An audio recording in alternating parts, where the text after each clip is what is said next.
ഈ ഫോളോയിങ്ങും ബാക്കി കമൻറ്റ് കാര്യങ്ങൾ ഷെയർ ചെയ്തെല്ലാം ആദ്യത്തെ ഒരു 7 സെക്കൻഡ് കഴിയുമ്പോഴേ സംഭവിക്കുള്ളൂ. ആദ്യത്തെ 3 സെക്കൻഡിൽ 5 സെക്കൻഡിൽ അവർ സ്ക്രോൾ ചെയ്ത് പോയി കഴിഞ്ഞാൽ അവരൊരു ഫോളോവറായി നമുക്ക് മാറില്ല. അപ്പോൾ ആ രീതിയിലുള്ള ഹുക്സ് കാര്യങ്ങൾ അവരെ പിടിച്ച് നിർത്താൻ പറ്റുന്ന രീതിയിലുള്ള എന്തെങ്കിലും നമ്മൾ തുടക്കം വീഡിയോയിൽ ഇട്ട് കൊടുക്കണം. അതൊരു കുട്ടിക്ക് പറഞ്ഞു കൊടുത്താൽ എങ്ങനെയായിരിക്കും മനസ്സിലാവുന്നുണ്ടാവും എന്നുള്ളത് ഞാൻ പ്ലാൻ ചെയ്യാറുള്ളത്.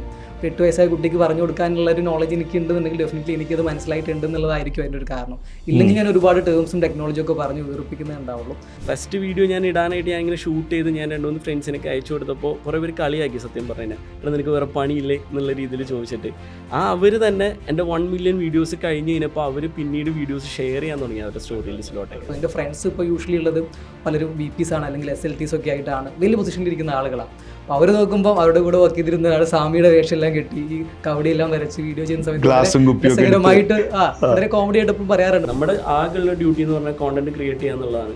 അത് ഒരു പോയിന്റിൽ എത്തുമ്പോൾ അത് ബ്രേക്ക് ആവും. അത് ബ്രേക്കായി നമുക്ക് ആ റീച്ച് വരും. പിന്നെ ഞങ്ങളുടെ എല്ലാം ഓട്ടോമാറ്റിക് നമ്മൾ വെറുതെ കോണ്ടന്റ് ചെയ്തുകൊണ്ടിരിക്കുന്ന രീതിയിൽ പോയിക്കൊണ്ടിരുന്നത് മാത്രം മതി. ഈ ഫുള്ളി പ്രിപ്പയർഡ് ആയിട്ട് വെയിറ്റ് ചെയ്യുന്ന ഈ സ്ട്രോങ് വൈ ഇല്ലാത്തതുകൊണ്ടാണ്. ഈ ഒരു സ്ട്രോങ് വൈ ഉണ്ടെന്നുണ്ടെങ്കിൽ ഡെഫിനറ്റ്ലി നമുക്ക് ഉള്ള ലൈറ്റ്, സൺലൈറ്റ് ആണെങ്കിൽ ആ ലൈറ്റ് വെച്ചിട്ട് ഉള്ള ക്യാമറ വെച്ച് നമ്മൾ ഷൂട്ട് ചെയ്യുന്നുണ്ടാവും, കോണ്ടന്റുകൾ ക്രിയേറ്റ് ചെയ്തെടുക്കാനും കഴിയുന്നതായിരിക്കും. ട്രയൽ റീൽ എന്ന് പറഞ്ഞൊരു പരിപാടി ഇപ്പോൾ വന്നിട്ടുണ്ട്.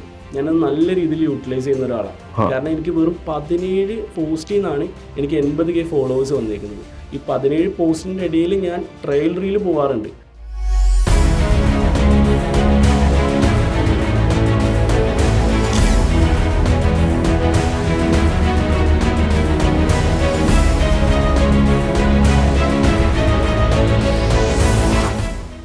വെൽക്കം ടു ക്യൂസൂരിയ ടോക്സ്. ഇന്ന് എൻ്റെ കൂടെ ഉള്ളത് ലക്ഷക്കണക്കിന് ആളുകൾ കാണുന്ന ഒരു വീഡിയോയിൽ നിന്ന് 10,000 ഫോളോ ചെയ്യുന്ന അക്കൗണ്ടുള്ള കോണ്ടന്റ് ഈസ് കിങ് എന്ന് നമ്മളെല്ലാവരും പറയും. അങ്ങനെ കോണ്ടന്റ് ക്രിയേറ്റ് ചെയ്ത കിങ് എന്ന് വിശേഷിപ്പിക്കാൻ പറ്റുന്ന സീഡിയുടെ 2 അലുമിനീസ് അംബാസിഡേഴ്സ് ആണ് അശ്വിൻ ആൻഡ് മിലൻ. അശ്വിനും മിലനും എൻ്റെ കൂടെ ഇന്ന് ഇരിക്കുന്ന സമയത്ത് നിങ്ങളുടെ കോണ്ടന്റ് ക്രിയേറ്റ് ചെയ്യുന്ന ജേണിയിലെ എനിക്ക് തോന്നുന്നു 2 പേരും 100-ൽ താഴെ കണ്ടന്റുകളാണ് പബ്ലിഷ് ചെയ്തിട്ടുള്ളത്, ലെസ് ദാൻ 100 എന്നുള്ളത്. 2 പേരും CDAയിൽ പഠിക്കുന്ന സമയത്തും CDAക്ക് ശേഷമൊക്കെ ആയിട്ടാണ് നിങ്ങളുടെ പേരുകളിൽ നിങ്ങൾ കോണ്ടന്റ് ക്രിയേറ്റ് ചെയ്യുന്നതൊക്കെ സ്റ്റാർട്ട് ചെയ്തിട്ടുള്ളത്. 2 പേർക്കും മില്യൺ വ്യൂസുള്ള ഒന്നിലധികം വീഡിയോസുകൾ ഞാൻ കണ്ടിട്ടുണ്ട്. 2.5 ലക്ഷം, 2.5 മില്യൺ വ്യൂസുള്ള വീഡിയോസുകളും 1 മില്യൻ്റെ മുകളിലോട്ടുള്ള വീഡിയോസുകളൊക്കെ. ഞാൻ ഈ ഡിസ്കഷന് മുന്നേ നമ്മൾ അതിൻ്റെ ഇൻസൈറ്റ്സ് ഒക്കെ നോക്കുമായിരുന്നു. ഇന്നത്തെ ദിവസം നമുക്ക് ഈ വീഡിയോ കാണുന്ന മുഴുവൻ ആളുകൾക്കും ഇതിൻ്റെ ഒരു സീക്രട്ട്, അല്ലെങ്കിൽ ഇതിൻ്റെ ടെക് എന്താണ്, ഇതിൻ്റെ ടൂൾ എന്താണ്, ഇതിൻ്റെ ടെക്നിക്ക് എന്താണ്, നമുക്കത് തുറന്ന് സംസാരിക്കണം. ചെറിയൊരു ഇൻട്രൊഡക്ഷൻ തരാമോ അശ്വിൻ? എന്തൊക്കെയാണ് ഇപ്പോൾ നടന്നുകൊണ്ടിരിക്കുന്ന ജീവിതത്തിൽ? Sure, right. ഞാനിപ്പോൾ നിലവിൽ പെർഫോമൻസ് മാർക്കറ്റിംഗും അതുപോലെ പേഴ്സണൽ ബ്രാൻഡിങ്ങും ആണ് കരിയർ സൈഡിൽ ഫോക്കസ് ചെയ്യുന്നത്. ആൻഡ് കൂടെ എൻ്റെ ഒരു സ്ട്രോങ് വൈ എന്നുള്ളൊരു ഓപ്ഷൻ ഉണ്ട്. സോ ആ വൈക്ക് വേണ്ടിയിട്ട് ഓക്കെയാണ്. അതിൻ്റെ ഭാഗമായിട്ടാണ് ഈ പറഞ്ഞ കോണ്ടന്റ് ക്രിയേഷനും കാര്യങ്ങളും എല്ലാം നടക്കുന്നത്. മിലൻ, എന്തൊക്കെയാണ് ഇപ്പോൾ? ഞാനിപ്പോൾ ഫ്രീലാൻസിങ് ആയിട്ട് ഡിജിറ്റൽ മാർക്കറ്റിംഗ് ചെയ്യുന്നുണ്ട്. പിന്നെ അത് കൂടാതെ എനിക്കൊരു ഓൺലൈൻ ക്ലോത്തിങ് സ്റ്റോർ ഉണ്ട്, സെറ്റ്സു എന്ന പേര്. പിന്നെ ഇൻഫ്ലുവൻസർ ആയിട്ട് ടെക് റിലേറ്റഡ് ആയിട്ടുള്ള കോണ്ടന്റ്സും കാര്യങ്ങളും ചെയ്യുന്നുണ്ട്. ഇത് 3 ഇങ്ങനെ പോകുന്നു. നിങ്ങളുടെ 2 പേജ് നോക്കിയപ്പോഴേ നിങ്ങളുടെ ആദ്യത്തെ ഒരു 10 സെക്കൻഡ് ഒരു റീല്, 1 മിനിറ്റും 1.5 മിനിറ്റൊക്കെയാണ് റീലുകളുള്ളത്. അതിനൊക്കെ ഒരു 10 സെക്കൻഡ് കാണുമ്പോൾ തന്നെ മനസ്സിലാവുന്നുണ്ട് ഈ വീഡിയോയിൽ നമുക്ക് എന്ത് കിട്ടും എന്നുള്ളതും ഈ വീഡിയോ നമ്മൾ എന്തിന് കാണണം എന്നുള്ളതൊക്കെ.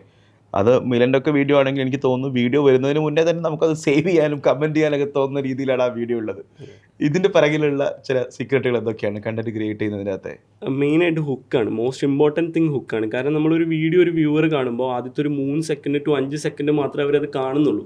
അതേമാതിരി സ്വൈപ്പ് ചെയ്ത് പോയി. അപ്പോൾ ആ ഒരു 3 സെക്കൻഡ് 5 സെക്കൻഡിനുള്ളിൽ അവരെ ഹോൾഡ് ബാക്ക് ചെയ്ത് നമുക്ക് നിർത്താനായിട്ട് പറ്റണം.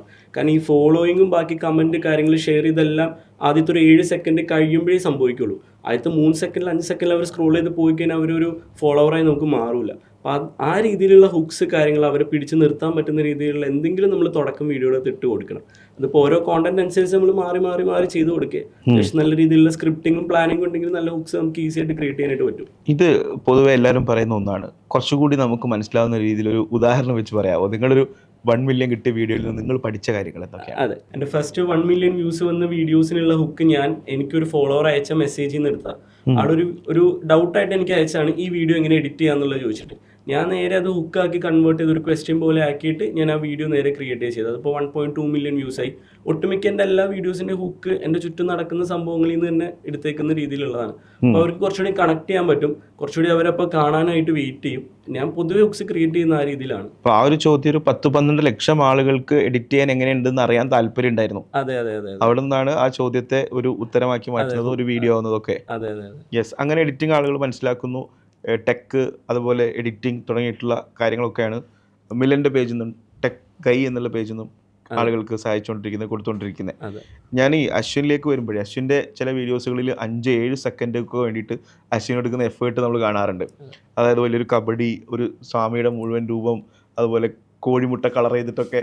ആ വീഡിയോയുടെ ആദ്യത്തെ 7 സെക്കൻഡ് മാത്രമാണ് ഇത് വരുന്നത്. പിന്നെ ഒരുപാട് ഈ കാർവാഷിലൊക്കെ മാലകളൊക്കെ ഇട്ടുകൊണ്ട് അശ്വിൻ വരുന്നതൊക്കെ കാണാറുണ്ട്.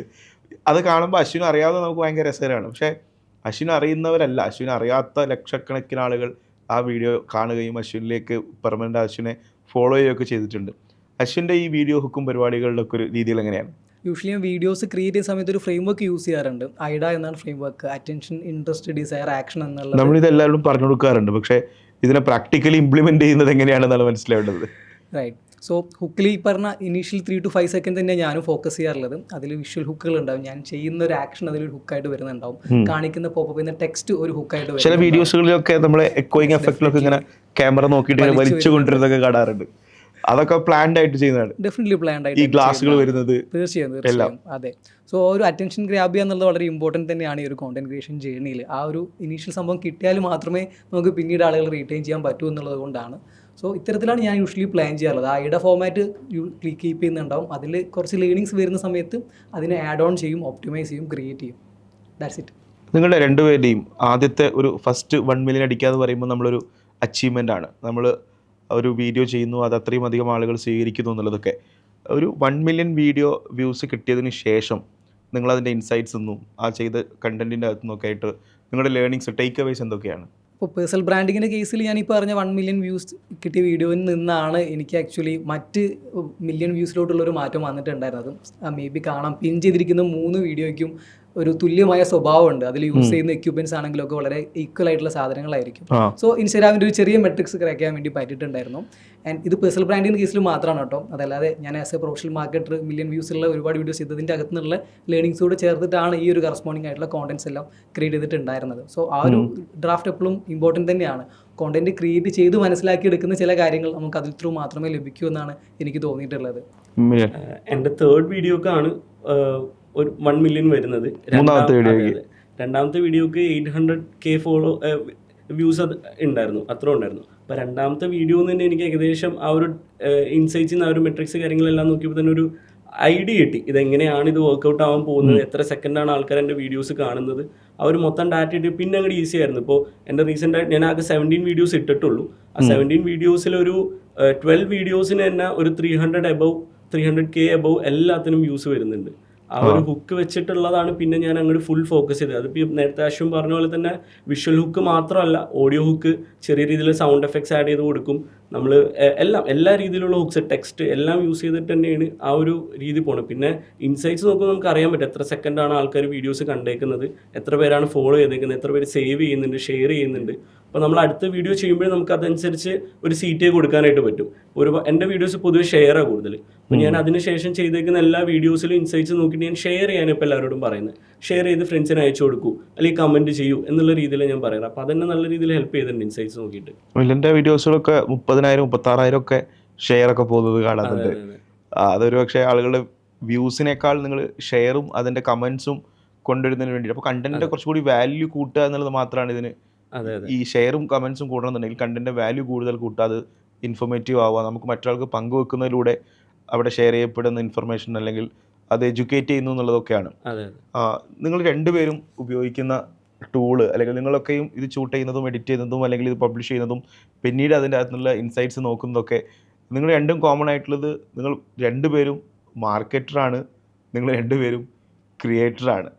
എന്തൊക്കെ ടൂളാണ് നിങ്ങളിപ്പോൾ ഉപയോഗിച്ചുകൊണ്ടിരിക്കുന്നത്, നിങ്ങളുടെ ബെസ്റ്റ് ടൂൾ? എൻ്റെ കേസിലാണെങ്കിൽ ഞാനൊരു മൊബൈലാണ് യൂസ് ചെയ്യുന്നത് എൻ്റെ പേഴ്സണൽ കോണ്ടന്റ് ക്രിയേഷന് വേണ്ടി. ഏതാണ് ആ ഫോൺ? iPhone 15. അകത്ത് തന്നെ ക്യാപ്കട്ട് ഉണ്ട്. ക്യാപ്കട്ടാണ് എഡിറ്റ് ചെയ്യാൻ യൂസ് ചെയ്യുന്നത്. തമ്മിൽ ഉൾപ്പെടെ എല്ലാം മൊബൈലിനകത്താണ് ക്രിയേറ്റ് ചെയ്യുന്നത്. ഓക്കെ. ഷൂട്ട് ചെയ്യുന്നതൊക്കെ വീട്ടിൽ തന്നെയാണ്? യെസ്, വീട്ടിൽ നിന്ന് തന്നെയാണ്. ഓക്കെ. ഞാൻ എൻ്റെ റൂമിൽ തന്നെ ചെയ്യുന്നത്. എനിക്കൊരു ക്യാം ഉണ്ട്, ഒരു സോണിയുടെ A7S3 എന്ന് പറഞ്ഞിട്ടുള്ളൊരു മോഡലാണ്. ഞാൻ അതിൽ തന്നെയാണ് ഷൂട്ട് ചെയ്യുന്നത്. പിന്നെ എഡിറ്റ് ചെയ്യാനായിട്ട് ലാപ്പിലാണ് എഡിറ്റ് ചെയ്യുന്നത്, പ്രീമിയർ പ്രോ ആണ് യൂസ് ചെയ്യുന്നത്. അത് യൂസ് ചെയ്ത് ഞാൻ എഡിറ്റ് ചെയ്യും. പിന്നെ തംബ്നെയിൽസ് ഞാൻ പൊതുവെ റീൽസ് ആണ്, അതുകൊണ്ട് തന്നെ തംബ്നെയിൽസ് വരുമ്പോൾ ഞാൻ നേരെ ക്യാൻവയിൽ പോയിട്ട് നേരെ അതിൽ നിന്ന് എഡിറ്റ് ചെയ്യുക ചെയ്യാറ്, ബേസിക് ആയിട്ടുള്ള രീതിയിലുള്ളത്. പിന്നെ എഡിറ്റിംഗ്, കളർ ഗ്രേഡിങ് കാര്യങ്ങൾ, അങ്ങനത്തെ കുറച്ച് അഡ്വാൻസ്ഡ് ആയിട്ടുള്ള കാര്യങ്ങളിലൊക്കെ ഞാൻ പ്രീമിയർ പ്രോ ആണ് യൂസ് ചെയ്യുന്നത്. ഓക്കെ. ഇത് 100% ഇതിന്റെ മുഴുവൻ കാര്യങ്ങളും ചെയ്യുന്നത് നിങ്ങൾ തന്നെയാണ്? അതെ അതെ അല്ലേ? അപ്പോൾ ഒരാൾ കണ്ടന്റ് ക്രിയേറ്റ് ചെയ്യാൻ തീരുമാനിച്ചു കഴിഞ്ഞാൽ അയാളുടെ ഫോണും അയാളുടെ അവൈലബിൾ ആയിട്ടുള്ള വീടും കാര്യങ്ങളൊക്കെ വെച്ചുകൊണ്ട് ചെയ്യാവുന്നത് മാത്രമാണ്? അതെ തീർച്ചയായും. ഓക്കെ. മറ്റെന്തൊക്കെ പരിപാടികളാണ് ഇപ്പോൾ നടന്നു പോയിക്കൊണ്ടിരിക്കുന്നത് കരിയറിൽ? എൻ്റെ കേസിലാണെങ്കിൽ ഞാനിപ്പം മോസ്റ്റ്ലി ഫോക്കസ് ചെയ്യുന്നത് ബിസിനസ് ബ്രാൻഡിങ്ങിനേക്കാളും കൂടുതൽ പേഴ്സണൽ ബ്രാൻഡുകൾ ബിൽഡ് ചെയ്യാൻ വേണ്ടിയിട്ടും അവരെ ഹെൽപ്പ് ചെയ്യാൻ വേണ്ടിയിട്ടുമാണ്. കൂടെ ഈ പറഞ്ഞ പെർഫോമൻസ് മാർക്കറ്റിംഗ് ക്യാമ്പയിൻസുമാണ് എൻ്റെ ഒരു മെയിൻ ഫോക്കസ് ആയിട്ടുള്ളത്. കമ്പയർ ടു ബിസിനസ് ബ്രാൻഡിങ്, ഇപ്പം പേഴ്സണൽ ബ്രാൻഡിങ് ബിൽഡ് ചെയ്യുന്നത് വളരെ രസകരമായിട്ടൊരു ജേണി ആയിട്ട് തോന്നുന്നുണ്ട്. കുറച്ചുകൂടെ വ്യക്തിഗതമായി നമുക്ക് ഇമോഷണലി പീപ്പിളായിട്ട് കണക്ട് ചെയ്യാൻ വേണ്ടിയിട്ടും ആ ഒരു ഇമോഷണൽ ജേണി ത്രൂ നമുക്കതിനെ മോണിറ്റൈസ് ചെയ്യാൻ വേണ്ടി പറ്റുന്ന ബെനിഫിറ്റ്സും അതിൻ്റെ ഒരു വാസ്റ്റ് പോസിബിലിറ്റീസ് എല്ലാം എക്സ്പ്ലോർ ചെയ്യുന്നത് വളരെ ഒരു ഇൻട്രസ്റ്റിംഗ് ഫാക്ടറായിട്ട് ഫീൽ ചെയ്യാറുണ്ട്. സോ ഇപ്പോഴത്തെ ഒരു മെയിൻ ഫോക്കസ് ഇത്തരത്തിൽ പേഴ്സണൽ ബ്രാൻഡ് ബിൽഡ് ചെയ്യാൻ ആഗ്രഹിക്കുന്ന ആളുകളെ സപ്പോർട്ട് ചെയ്യാൻ. ഡെഫിനറ്റ്ലി. യെസ്. മിലൻ? എൻ്റെ ഫ്യൂച്ചർ ഒരു പ്ലാൻ എന്ന് പറഞ്ഞാൽ യൂട്യൂബ് സ്കെയിൽ ചെയ്യണം എന്നുള്ളതാണ്. പിന്നെ അതുകൂടെ തന്നെ ഞാൻ വേറൊരു ഇൻസ്റ്റാഗ്രാം പേജ് കൊണ്ട് സ്റ്റാർട്ട് ചെയ്യുന്നുണ്ട്, ഡിജിറ്റൽ മാർക്കറ്റിങ്ങിന് വേണ്ടിയിട്ടുള്ളത്, ഒരു പേഴ്സണൽ ബ്രാൻഡിങ് പോലെ. കാരണം എനിക്കിപ്പോൾ ഓൾറെഡി കുറച്ച് എൻക്വയറീസ് വരുന്നുണ്ട് എൻ്റെ ടെക്കയിൽ തന്നെ, ലൈക്ക് അവർക്ക് വേണ്ടിയിട്ട് കോണ്ടന്റ് ചെയ്യൂ എന്നുള്ള രീതിയിലൊക്കെ. അപ്പോൾ ഞാനൊരു പേഴ്സണൽ ബ്രാൻഡിങ് എന്നുള്ള രീതിയിൽ വേറൊരു ചാനലായിട്ട് തുടങ്ങാനായിട്ടുള്ള ഒരു പ്ലാനിലാണ്. ഓൾറെഡി 3 വീഡിയോസ് ഞാൻ എടുത്ത് വെച്ചിട്ടുണ്ട്. ഒരു ഡേറ്റ് ഫിക്സ് ചെയ്തിട്ട് ഒന്ന് സ്റ്റാർട്ട് ചെയ്യാന്നുള്ള പ്ലാനിൽ ഇങ്ങനെ സർവീസ് ആയിട്ട് കൊടുക്കാന്നുള്ള രീതിയിൽ. മെയിനായിട്ട് നമ്മൾ ബിസിനസ് ഓണേഴ്സിന് വേണ്ടി ഫോക്കസ് ചെയ്യുന്നത് അതിൻ്റെ അകത്ത് ഫോളോവേഴ്സ് ആയിട്ട്.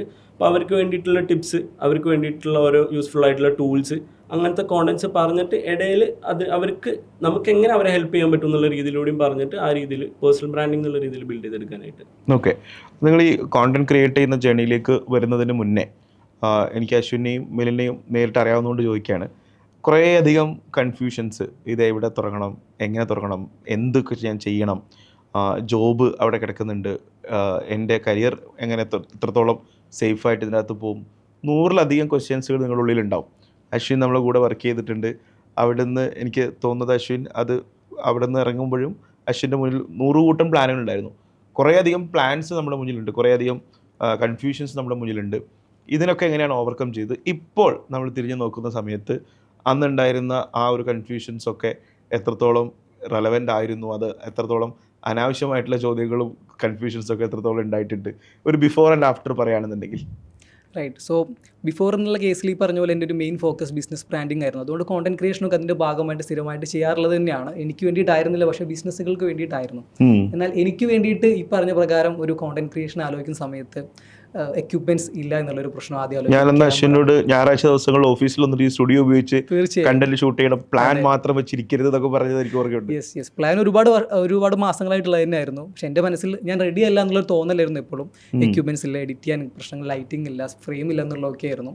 അറ്റ് പോയിന്റ് എനിക്ക് തോന്നി ഇതൊന്നും ആവശ്യമുള്ള കേസല്ല, എനിക്ക് ഉള്ളത് എന്താണോ അതാണ് എൻ്റെ ബെസ്റ്റ് റിസോഴ്സുകൾ, അവിടെ നിന്നും സ്റ്റാർട്ട് ചെയ്യണം. ഞാൻ എന്തായാലും കംപ്ലീറ്റ്ലി റെഡി ആയിട്ടൊരു വേർഷൻ ഉണ്ടാവില്ല എന്ന് തോന്നി.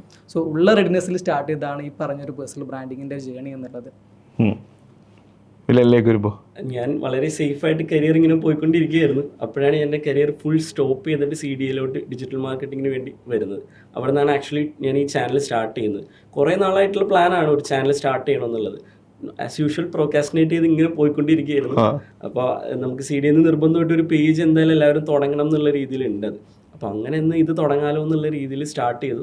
ഫസ്റ്റ് വീഡിയോ ഞാൻ ഇടാനായിട്ട് ഞാൻ ഇങ്ങനെ ഷൂട്ട് ചെയ്ത് ഞാൻ 2-3 ഫ്രണ്ട്സിനൊക്കെ അയച്ചു കൊടുത്തപ്പോൾ കുറേ പേര് കളിയാക്കി, സത്യം പറഞ്ഞാൽ നിനക്ക് വേറെ പണിയില്ലേ എന്നുള്ള രീതിയിൽ ചോദിച്ചിട്ട്. അവർ തന്നെ എൻ്റെ 1 മില്യൺ വീഡിയോസ് കഴിഞ്ഞ് കഴിഞ്ഞപ്പോൾ അവർ പിന്നീട് വീഡിയോസ് ഷെയർ ചെയ്യാൻ തുടങ്ങി അവരുടെ സ്റ്റോറീസിലോട്ട്. അപ്പോൾ ആ ഒരു ട്രാൻസ്ഫോർമേഷൻ അത് ഭയങ്കര ഹാപ്പി ആയിരുന്നു ഞാൻ ആ ഒരു ഇതിൽ.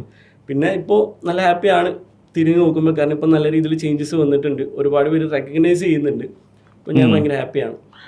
തീർച്ചയായിട്ടും ഈ നേരത്തെ പറഞ്ഞ ഈ പരിഹാസം, കളിയാക്കൽ, അത് ഇൻസൾട്ടാണ് മുരളി എന്ന് പറഞ്ഞ പോലെ അത് എല്ലാ ആളുകൾക്കും കോമൺ അല്ലേ? അശ്വിനും ഉണ്ടായിട്ടാവുമല്ലോ. ഞാനിപ്പോൾ അറിഞ്ഞ പ്രകാരം സാമിയുടെ വേഷമൊക്കെ കിട്ടി നിൽക്കുന്ന സമയത്ത് എനിക്ക് ആക്ച്വലി ഒരു പ്രീവിയസ് ബാക്ക്ഗ്രൗണ്ട് ഉണ്ട്. ഞാനൊരു കോർപ്പറേറ്റ് സെക്ടറിൽ നിന്നാണ് വന്നിട്ടുണ്ടായിരുന്നത്. 5 വർഷത്തോളം ഒരു കോർപ്പറേറ്റ് കമ്പനിയിൽ വർക്ക് ചെയ്ത് തെറ്റില്ലാത്ത ഡെസിഗ്നേഷനൊക്കെ റിസൈൻ ചെയ്തിട്ടാണ് പിന്നീട് ഒരു ഇൻഫോം ചോയ്സ് ആയിട്ട് ഡിജിറ്റൽ മാർക്കറ്റിലോട് വന്നിട്ടുണ്ടായിരുന്നത്. സോ എൻ്റെ ഫ്രണ്ട്സ് ഇപ്പോൾ യൂഷ്വലി ഉള്ളത് പലരും VPs ആണ്, അല്ലെങ്കിൽ SLTs ഒക്കെ ആയിട്ടാണ് വലിയ പൊസിഷനിൽ ഇരിക്കുന്ന ആളുകളാണ്. അപ്പോൾ അവർ നോക്കുമ്പോൾ അവരുടെ കൂടെ വർക്ക് ചെയ്തിരുന്ന ആൾ സാമിയുടെ വേഷം എല്ലാം കെട്ടി ഈ കവടിയെല്ലാം വരച്ച് വീഡിയോ ചെയ്യുന്ന സമയത്ത് രസകരമായിട്ട് വളരെ കോമഡി ആയിട്ട് എപ്പോഴും പറയാറുണ്ട്. പക്ഷേ ഇൻസൾട്ടിങ് ഒന്നും ഉണ്ടായിരുന്നില്ല. നമ്മളൊരു സർക്കിൾ തമാശ പോലെ പറയാറുണ്ടായിരുന്നു. ആൻഡ് അതൊക്കെ പ്രതീക്ഷിച്ചത് തന്നെയായിരുന്നു ഈ തുടങ്ങിയിട്ടുണ്ടായിരുന്നു. അതുകൊണ്ട് എന്നെ അങ്ങനെ ബാധിച്ചിട്ടൊന്നുമില്ല അത്. ബട്ട് സ്റ്റിൽ ഡിസ്കഷൻസ് ഉണ്ടായിരുന്നു, തമാശകൾ ഉണ്ടായിരുന്നു. And it's A part of parcel, it's A part and parcel of the game എന്നാണ് വിശ്വസിക്കുന്നത്. പിന്നെ ഇതിൽ ഒരു കാര്യമില്ലാതെ ഒരുപാട് പേര് ഇങ്ങനെ ഹേറ്റഡ് സ്പ്രെഡ് ചെയ്യാനുണ്ടാവും. നമ്മൾ പരിചയമില്ലാത്തവർ അങ്ങനെയാണ്. ഇപ്പോൾ ഞാനിപ്പോൾ ഈ ചാനൽ തുടങ്ങിയതിന് ശേഷം കമന്റ്സ് ആയിട്ടും മെസ്സേജ് ആയിട്ടും അൺവാണ്ടഡ് നമുക്ക് ഒരു പരിചയമില്ലാത്ത ആൾക്കാർ പോലും വന്നിട്ട് ഹേറ്റഡ് സ്പ്രെഡ് ചെയ്യും. നമ്മളത് മൈൻഡ് ചെയ്യാൻ നിൽക്കണ്ട. നമ്മളത് നമ്മുടെ ആകെയുള്ള ഡ്യൂട്ടി എന്ന് പറഞ്ഞാൽ കോണ്ടന്റ് ക്രിയേറ്റ് ചെയ്യുക എന്നുള്ളതാണ്. അത് ഒരു പോയിന്റിൽ എത്തുമ്പോൾ അത് ബ്രേക്ക് ആവും. അത് ബ്രേക്കായി നമുക്ക് ആ റീച്ച് വരും. പിന്നെ അങ്ങോട്ട് എല്ലാം ഓട്ടോമാറ്റിക് നമ്മൾ വെറുതെ കോണ്ടന്റ് ചെയ്തുകൊണ്ടിരിക്കുന്ന രീതിയിൽ പോയിക്കൊണ്ടിരുന്നാൽ മാത്രം മതി. നമ്മൾ നമ്മുടെ ജോലികൾ തുടർന്നുകൊണ്ടിരിക്കുക. അതെ, അത്രേ ഉള്ളൂ. പറയാനുള്ളവർ ഇങ്ങനെ പറഞ്ഞുകൊണ്ടിരിക്കും. അത് നോക്കി ഇവർ തന്നെ മാറ്റി പറയും പിന്നീട്. അത്രേ ഉള്ളൂ. അതെ, ഞാനൊരു മുന്നേ വീഡിയോയിൽ പറഞ്ഞിട്ടുണ്ട്, നിങ്ങളെക്കുറിച്ച് നിങ്ങളുടെ പ്രൊഡക്റ്റോ സർവീസോ ഉപയോഗിക്കാത്ത ആളുകൾ അല്ലെങ്കിൽ നിങ്ങളുമായി യാതൊരു പരിചയമില്ലാത്ത ആളുകൾ കുറ്റം പറയുന്നുണ്ട് എങ്കിൽ അത് നിങ്ങൾ ഗ്രോ ചെയ്യുന്നതിന്റെ ലക്ഷണം കൂടിയാണ്. അതുപോലെ ഇപ്പോൾ ഈ അശ്വിൻ്റെ വീഡിയോസിൽ ഞാൻ ഈ പാർലേജിയുടെ വിലക്കയറ്റം എന്തുകൊണ്ടാണ് വരാത്തത്, അല്ലെങ്കിൽ റോൾസ് റോയ്സിൻ്റെ പിന്നെ സെയിൽസിൽ അവർ മാർക്കറ്റ് ചെയ്യുന്നതിൻ്റെ രീതികളിലൊക്കെ ആയിട്ട് കുറേയധികം ഡിഫറെൻ്റ് ആയിട്ടുള്ള 1.5 മിനിറ്റിലാണ് ഇതൊക്കെയും പറഞ്ഞു കൊടുക്കുന്നത്. ഏതൊക്കെയായിരുന്നു എക്കോയിങ് എഫക്റ്റ്, അല്ലെങ്കിൽ band wagon effect, anchoring effect, ഇതൊന്ന് ഷോർട്ടായിട്ട് ഇതൊക്കെ ഒന്ന് ബ്രീഫ്ലി പറഞ്ഞുതരാമോ? ഇഫക്റ്റുകളെ കുറിച്ച് ഞാൻ അഗെയിൻ എക്സ്പ്ലെയിൻ ചെയ്യേണ്ട ആയിട്ടുണ്ടാവില്ലല്ലോ. ബേസിക്കലി ഒരു ഹ്യൂമൻ സൈക്കോളജീസാണ് ഞാൻ യൂഷ്വലി പറയാറുള്ളത്. അതൊരു കുട്ടിക്ക് പറഞ്ഞു കൊടുത്താൽ എങ്ങനെയായിരിക്കും മനസ്സിലാവുന്നുണ്ടാവും എന്നുള്ളത് ഞാൻ പ്ലാൻ ചെയ്യാറുള്ളത്. ഒരു 8 വയസ്സായ കുട്ടിക്ക് പറഞ്ഞു കൊടുക്കാനുള്ള ഒരു നോളജ് എനിക്ക് ഉണ്ടെന്നുണ്ടെങ്കിൽ ഡെഫിനറ്റ്ലി എനിക്കത് മനസ്സിലായിട്ടുണ്ട് എന്നുള്ളതായിരിക്കും അതിൻ്റെ ഒരു കാരണം. ഇല്ലെങ്കിൽ ഞാൻ ഒരുപാട് ടേംസും ടെക്നോളജിയും ഒക്കെ പറഞ്ഞു വീർപ്പിക്കുന്നേ ഉണ്ടാവുള്ളൂ. സോ ഒരു ഉദാഹരണം പറയുകയാണെങ്കിൽ ഇപ്പോൾ റോൾസ് റോയ്സിൻ്റെ പരസ്യങ്ങൾ എവിടെ ചെയ്യുന്നു എന്ന് ചോദിച്ചു കഴിഞ്ഞാൽ നമ്മൾ നോർമലി ലോഡ്സിൽ കാണുന്നുണ്ടാവില്ല. അതുപോലെ ഈ മറ്റ് കാസ് മാരുതി ഹുണ്ടായി എന്ന് ചെയ്യുന്ന പോലെ ഒന്നും എവിടെയും കാണുന്നുണ്ടാവില്ല. ഇവർ ആക്ച്വലി പരസ്യം ചെയ്യുന്നത് ഈ പറഞ്ഞ പ്രകാരം ജെറ്റ്സ് ഒക്കെ സെയിൽ ചെയ്യുന്നൊരു സ്പേസിലാണ്. എന്നാൽ അവിടെ ആയിരുന്നില്ല ആദ്യത്തെ പരസ്യങ്ങൾ കാർ ഷോകൾ തന്നെയായിരുന്നു. പക്ഷേ പ്രോബ്ലം എന്താണെന്ന് വെച്ച് കഴിഞ്ഞാൽ കാർ ഷോയുടെ ഒരു സ്കെയിൽ സ്റ്റാർട്ട് ചെയ്യുന്നത് 30 ലക്ഷം രൂപയുടെ കാറിൽ നിന്ന് സ്റ്റാർട്ട് ചെയ്യുന്നുണ്ടാവും. എന്നിട്ട് പോയി ഒരു 10 കോടിയിൽ എത്തുന്നുണ്ടാവും. അവിടെ ആയിരിക്കും ഈ പറഞ്ഞ റോൾസ് റോയ്സ് പ്ലേസ് ചെയ്തിട്ടുണ്ടാവുക. സ്വാഭാവികമായിട്ടും അവിടെ വരുന്ന ആളുകളിൽ ഏറ്റവും വിലപിടിപ്പുള്ള ഒരു സാധനമായിട്ടാണ് ഇതിനെ കാണുന്നുണ്ടാവുക.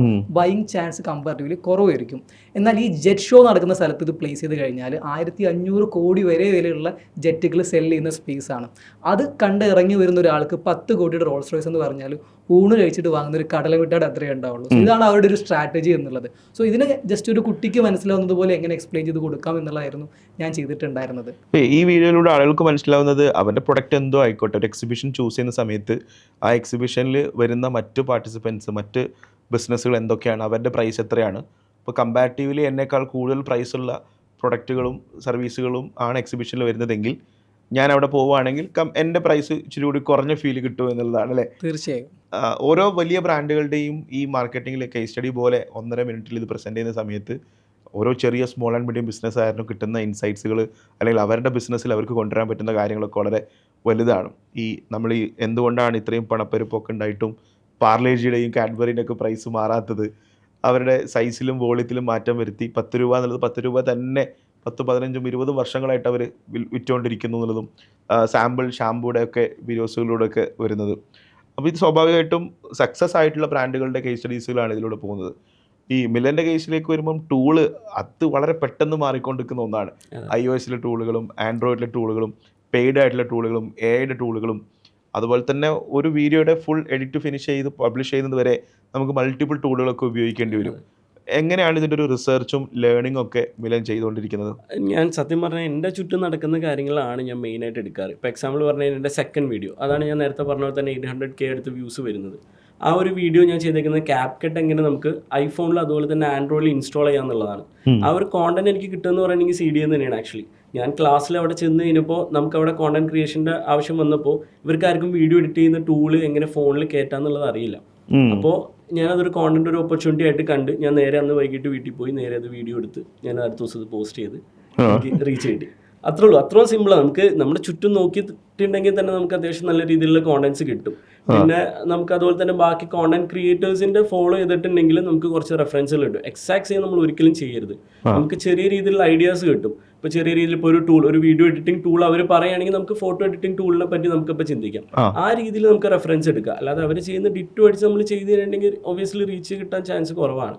ഒരു കോപ്പിങ് മെത്തേഡാവും. ഞാൻ ആ ഒരു പാറ്റേൺ ആണ് ഞാൻ ഫോളോ ചെയ്യുന്നത്. കൂടുതലും എൻ്റെ ചുറ്റും നടക്കുന്ന കാര്യങ്ങൾ തന്നെ ഞാൻ എടുക്കാറ്.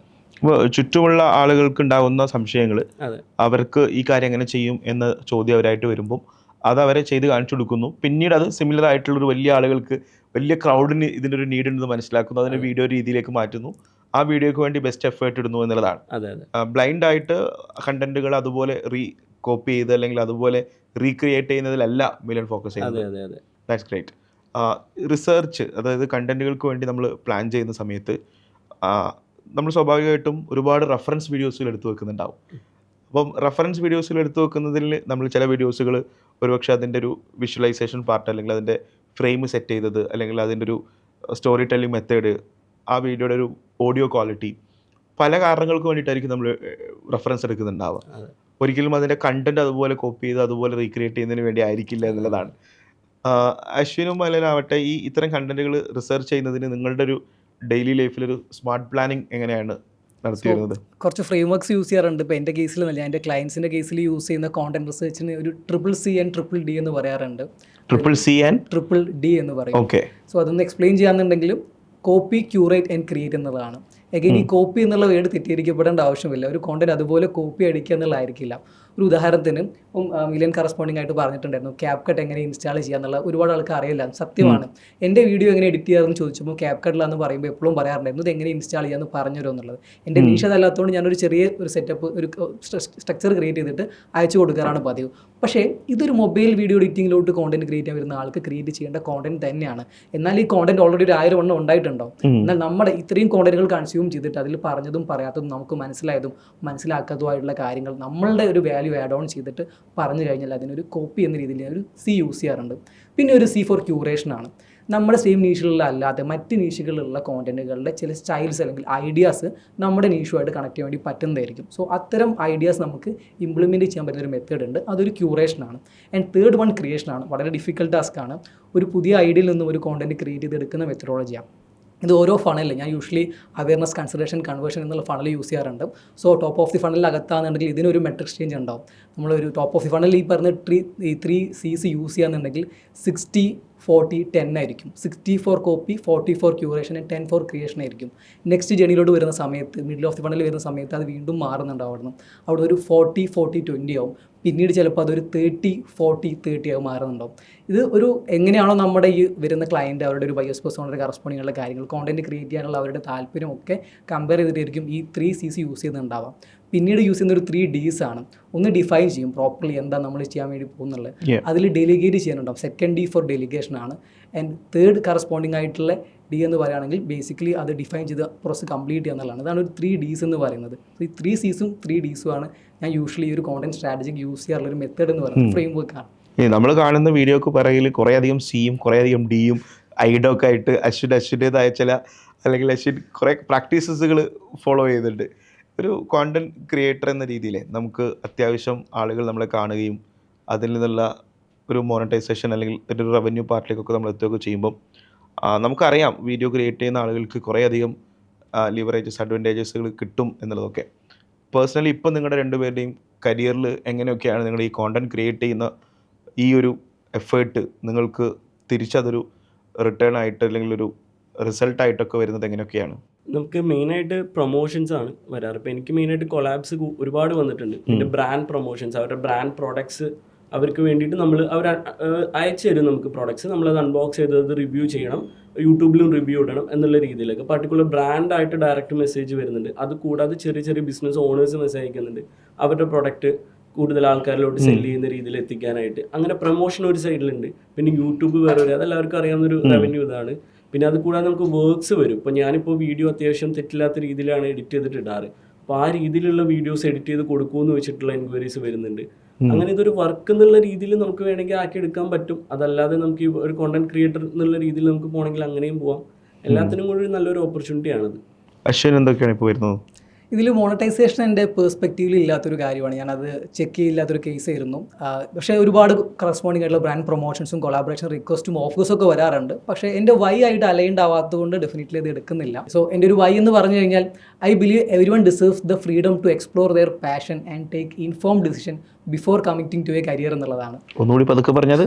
സോ എവരിവൺ, അതായത് ബേസിക്കലി എല്ലാവർക്കും അവരൊരു കരിയർ ചോയ്സ് തീരുമാനിക്കുന്നതിന് മുമ്പായിട്ട് അവരുടെ പാഷൻ ഒന്ന് എക്സ്പ്ലോർ ചെയ്യാനുള്ള സ്വാതന്ത്ര്യം ലഭിക്കണമെന്നാണ് എൻ്റെ ആഗ്രഹം. ഓക്കെ. സോ ഇനീഷ്യലി എൻ്റെ ഈ ഒരു 5 വർഷത്തെ കോർപ്പറേറ്റ് ജോബ് വളരെ അടിപൊളിയായിരുന്നു, സ്പേസ് നല്ലായിരുന്നു, നല്ല ആളുകളൊക്കെ ആയിരുന്നെങ്കിൽ പോലും ഇൻഫോംഡ് ചോയ്സ് ആയിരുന്നില്ല. ശരാശരി ഒരു വിദ്യാർത്ഥിനെ പോലെ BSc കമ്പ്യൂട്ടർ സയൻസ് കംപ്ലീറ്റ് ചെയ്യുന്നു, നേരെ ഒരു വൈറ്റ് കോളർ ജോബിന് വേണ്ടി പോകുന്നു, 5 വർഷം അവിടെ വർക്ക് ചെയ്യുന്നു, എന്നാലും എന്തോ സംതിങ് മിസ്സിങ് ആയിരുന്നു. ആ സംതിങ് ഫില്ല് ചെയ്യാനാണ് ഈ പറഞ്ഞ 5 വർഷത്തെ എൻ്റെ ഒരു കരിയർ ഡെവലപ്പ് ചെയ്തതെല്ലാം ഞാൻ സ്റ്റോപ്പ് ചെയ്തിട്ട് ഒരു റീതിങ്ക് ചെയ്ത് പല സ്പേസിലോട്ട് മാറി പിന്നീട് ഡിജിറ്റൽ മാർക്കറ്റിൽ എത്തിയിട്ടുണ്ട്. അതൊരു ഇൻഫോംഡ് ചോയ്സ് ആയിരുന്നു. സോ ഈ ഇൻഫോംഡ് ചോയ്സ് ക്രിയേറ്റ് ചെയ്യാൻ എന്നാലാവും വിധം എന്ത് ചെയ്യാൻ വേണ്ടി പറ്റുമെന്നുള്ളതായിരുന്നു എൻ്റെ ചോദ്യം. സോ അതിനുള്ള ഉത്തരമായിരുന്നു എനിക്ക് കുറച്ചെങ്കിലും അറിയുന്ന കാര്യം ഈ ഡിജിറ്റൽ മാർക്കറ്റിംഗ് ആണ്. സോ ഇതിൽ ത്രൂ ആർക്കെങ്കിലും താല്പര്യമുണ്ടെന്നുണ്ടെങ്കിൽ അവരെ അവെയർ ചെയ്തിട്ട് ആ ഒരു ഇൻട്രസ്റ്റ് ഡെവലപ്പ് ചെയ്തിട്ട് അവർക്കൊരു ഇൻഫോംഡ് കരിയർ ചോയ്സ് എടുക്കാൻ വേണ്ടി ഞാൻ ഹെൽപ്പ് ചെയ്യുന്നുണ്ടെങ്കിൽ അതായിരിക്കും എനിക്ക് ചെയ്യാൻ പറ്റുന്ന കാര്യം. സോ ഇതാണ് എൻ്റെ ഒരു വൈ എന്നുള്ളത്. ഇതിനെ കണക്ട് ചെയ്യുന്ന ഒരു മോണിറ്റൈസേഷൻ ബെനിഫിറ്റ് എനിക്ക് വന്നിട്ടുണ്ടായിരുന്നില്ല. അതുകൊണ്ട് ഞാൻ യാതൊരു കൊളാബറേഷൻസും കാര്യങ്ങളും എടുത്തിട്ടില്ല. എന്നാൽ ഇതിൽ എനിക്ക് ലഭിക്കുന്ന ഏറ്റവും വലിയ സന്തോഷം എന്ന് പറഞ്ഞു കഴിഞ്ഞാൽ പാഷനേറ്റ് ആയിട്ട് കുറേ കാര്യങ്ങൾ ചെയ്യുന്ന ആളുകളുടെ പേഴ്സണൽ ബ്രാൻഡ് ഡെവലപ്പ് ചെയ്യാൻ വേണ്ടി എനിക്ക് കഴിയുന്നുണ്ട്. ഒരുപാട് കോൾസും കണക്ഷൻസും വരുന്നുണ്ട്. അതിൽ എനിക്ക് ഇൻട്രസ്റ്റ് തോന്നുന്നത് ചെയ്യാൻ വേണ്ടി പറ്റുന്ന പൊട്ടൻഷ്യൽ ആയിട്ടുള്ള ആളുകളെ ഹെൽപ്പ് ചെയ്യാൻ വേണ്ടി പറ്റുന്നുണ്ട്. ഇതാണ് എൻ്റെ ഏറ്റവും വലിയ ബെനിഫിറ്റ് ആയിട്ട് ഞാൻ ഇപ്പോൾ മനസ്സിലാക്കുന്ന ഒരു കാര്യം. ഈ പേഴ്സണൽ ബ്രാൻഡിങ്ങിന് പിന്നീട് നമ്മൾ എടുക്കുന്നത് പെർഫോമൻസ് മാർക്കറ്റിംഗ് റിലേറ്റ് ചെയ്തിരുന്ന റിക്വയർമെന്റ്. ഓക്കെ. നമ്മൾ ഈ കോണ്ടന്റ് ക്രിയേറ്റ് ചെയ്യുന്ന ജേണി സ്റ്റാർട്ട് ചെയ്യാന്ന് പറയുന്നതിൻ്റെ മുന്നേ കുറേ കടമ്പകളുണ്ട്. അത് ഓവർകം ചെയ്തു. ദെൻ സ്റ്റാർട്ട് ചെയ്തതിന് ശേഷം അതിൽ സക്സസ്ഫുള്ളായി മുന്നോട്ട് പോകാമെന്ന് പറയുന്നതിലും കുറേയധികം കടമ്പകളുണ്ട്. അതും നമ്മൾ ഒരു പരിധി വരെ എത്തിക്കഴിഞ്ഞു. ഇനി ഇതിൻ്റെ ഒരു കൺസിസ്റ്റൻസി അത് കീപ്പ് ചെയ്ത് മുന്നോട്ട് പോവുക. ഇനി ഇപ്പോൾ ഇവിടെ അശ്വിൻ പറഞ്ഞതുപോലെ തന്നെ ഈ വൈ അതിനോട് അലൈൻഡ് ആവുന്നതിന് മാത്രമേ ചെയ്യാറുള്ളൂ എന്ന് പറഞ്ഞു. മിലൻ പറഞ്ഞു വരുന്ന അല്ലെങ്കിൽ ഡിസ്കഷൻസ് എടുക്കുന്നതിനൊക്കെയും പറ്റാവുന്നത് മാത്രം നമ്മൾ ഓൺബോർഡ് ചെയ്യുന്നു. മറ്റ് പ്രൊജക്ട്സ് ആയിട്ടും വർക്ക്സ് ആയിട്ടും വരുന്നതിനൊക്കെ വരുന്നു. അപ്പം ഒരു യെസ് ആൻഡ് നോ കൃത്യമായിട്ട് പറയേണ്ട സിറ്റുവേഷൻ ഇപ്പോൾ കൂടുതൽ വരുന്നതായിട്ട് തോന്നുന്നുണ്ടോ? ഉണ്ട്, അത്യാവശ്യം നല്ല. കാരണം നമുക്ക് അവരും പല റിക്വയർമെൻ്റ് ആയിട്ട് നമുക്ക് മെസ്സേജ് അയക്കുന്നതാണ്. അപ്പോൾ നമുക്ക് അവരെ ഡിലേ ആക്കാനോ അവരെ ബുദ്ധിമുട്ടിപ്പിക്കാനോ നമുക്ക് പറ്റില്ല. നമുക്ക് സ്ട്രൈറ്റ് ഫോർവേഡ് ആയിട്ട് അവർക്കുള്ള ഒരു യെസ് ആണെങ്കിലും നോ ആണെങ്കിലും നമ്മൾ കൊടുക്കേണ്ടി വരും. ലൈക്ക് ഇപ്പോൾ റീസെൻ്റ് ആയിട്ടൊരു ഡിജിറ്റൽ മാർക്കറ്റിംഗ് ഫേം എനിക്ക് മെസ്സേജ് അയച്ചിട്ടുണ്ടായിരുന്നു. സോഷ്യൽ മീഡിയയിൽ റീച്ച് വരാനായിട്ട് ഇവരെ കോൺടാക്ട് ചെയ്താൽ മതി എന്നുള്ള രീതിയിൽ വീഡിയോ ഇടാനായിട്ട്. അതൊരിക്കലും നമുക്ക് ചെയ്യാൻ പറ്റുന്ന ഒരു വീഡിയോസ് അല്ല. കാരണം എന്ന് വെച്ചിട്ടുണ്ടെങ്കിൽ എനിക്ക് വന്നേക്കുന്ന റീച്ച് 100% എൻ്റെ കോണ്ടന്റ് വൈസ് വന്നേക്കുന്ന. ഞാൻ ആ വീഡിയോ ഇടുവാണെങ്കിൽ ആ ഫോളോവേഴ്സ് കാണുന്ന എല്ലാവരും വിചാരിക്കുന്നത് എൻ്റെ റീച്ച് വരാൻ പോകുന്നത് അവർ വഴിയാന്നുള്ള രീതിയിൽ. ഒബ്വിയസ്ലി നമ്മളിവിടെ നോ തന്നെ പറയണം. അപ്പോൾ അങ്ങനത്തെ നമുക്ക് ഒരുപാട് റിക്വയർമെൻറ്റ്സും ഇങ്ങനെ കാര്യങ്ങളൊക്കെ വരുമ്പോൾ നമുക്ക് നോ പറയേണ്ട സ്ഥലത്ത് നോ തന്നെ പറയേണ്ടി വരും. അതല്ലാതെ നമുക്കിപ്പോൾ ഇൻഫോർമേറ്റീവ് ലാസ്റ്റായിട്ട് ഞാൻ കൊളാബ് ചെയ്ത് ഈ +2 കഴിഞ്ഞ പിള്ളേർക്ക് ഇപ്പോൾ അഡ്മിഷൻ്റെ ടൈമുള്ളൂ. അപ്പോൾ അവർക്ക് കോളേജ് അഡ്മിഷൻ എടുക്കുന്ന സമയത്ത് യൂസ്ഫുൾ ആവുന്ന രീതിയിലുള്ള ഒരു ആപ്പിൻ്റെ ഒരു കാർഡ് വെച്ചിട്ടുള്ളത്. അപ്പോൾ അവർക്കത് എൻ്റെ ഫോളോവേഴ്സിൽ ഒരുപാട് പേര് +1 +2 രീതിയിലുള്ള പിള്ളേരുണ്ട്. അപ്പോൾ അത് ഞാൻ എടുക്കുവാണെങ്കിൽ അവർക്കും യൂസ്ഫുൾ ആയിരിക്കും, അതുപോലെ തന്നെ എനിക്കും ബെനിഫിറ്റ് ആണ്. അങ്ങനെയുള്ള രീതിയിലാണ് ഞാൻ എസ് പറയാറ്. അല്ലാതെ ഇപ്പോൾ മ്യൂച്വൽ ആയിട്ടുള്ള രീതിയിലില്ല. ഇപ്പോൾ ഫോളോവേഴ്സിന് ഒരു രീതിയിലുള്ള ഗെയിനും ഇല്ല, എനിക്കും ഗെയിൻ ഇല്ല എന്നുള്ള രീതിയിലുള്ളതൊക്കെ ആണെങ്കിൽ ഞാൻ അപ്പം തന്നെ നോ പറയാറാണ് പതിവ്.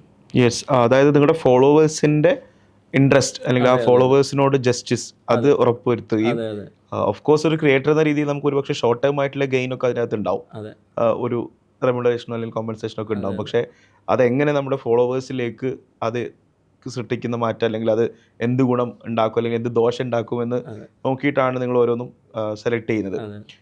നമ്മൾ ഈ CDയുടെ ഒരു ജേണിയിലുണ്ടായിരുന്ന സമയത്ത് ഇപ്പോൾ നിങ്ങളുടെ ബാച്ചിലും നിങ്ങൾക്ക് ശേഷവും നിങ്ങളുടെ മുന്നേ ആയിട്ട് ഒരുപാട് പേര് നിങ്ങൾ കണ്ടിട്ടുണ്ടാവും.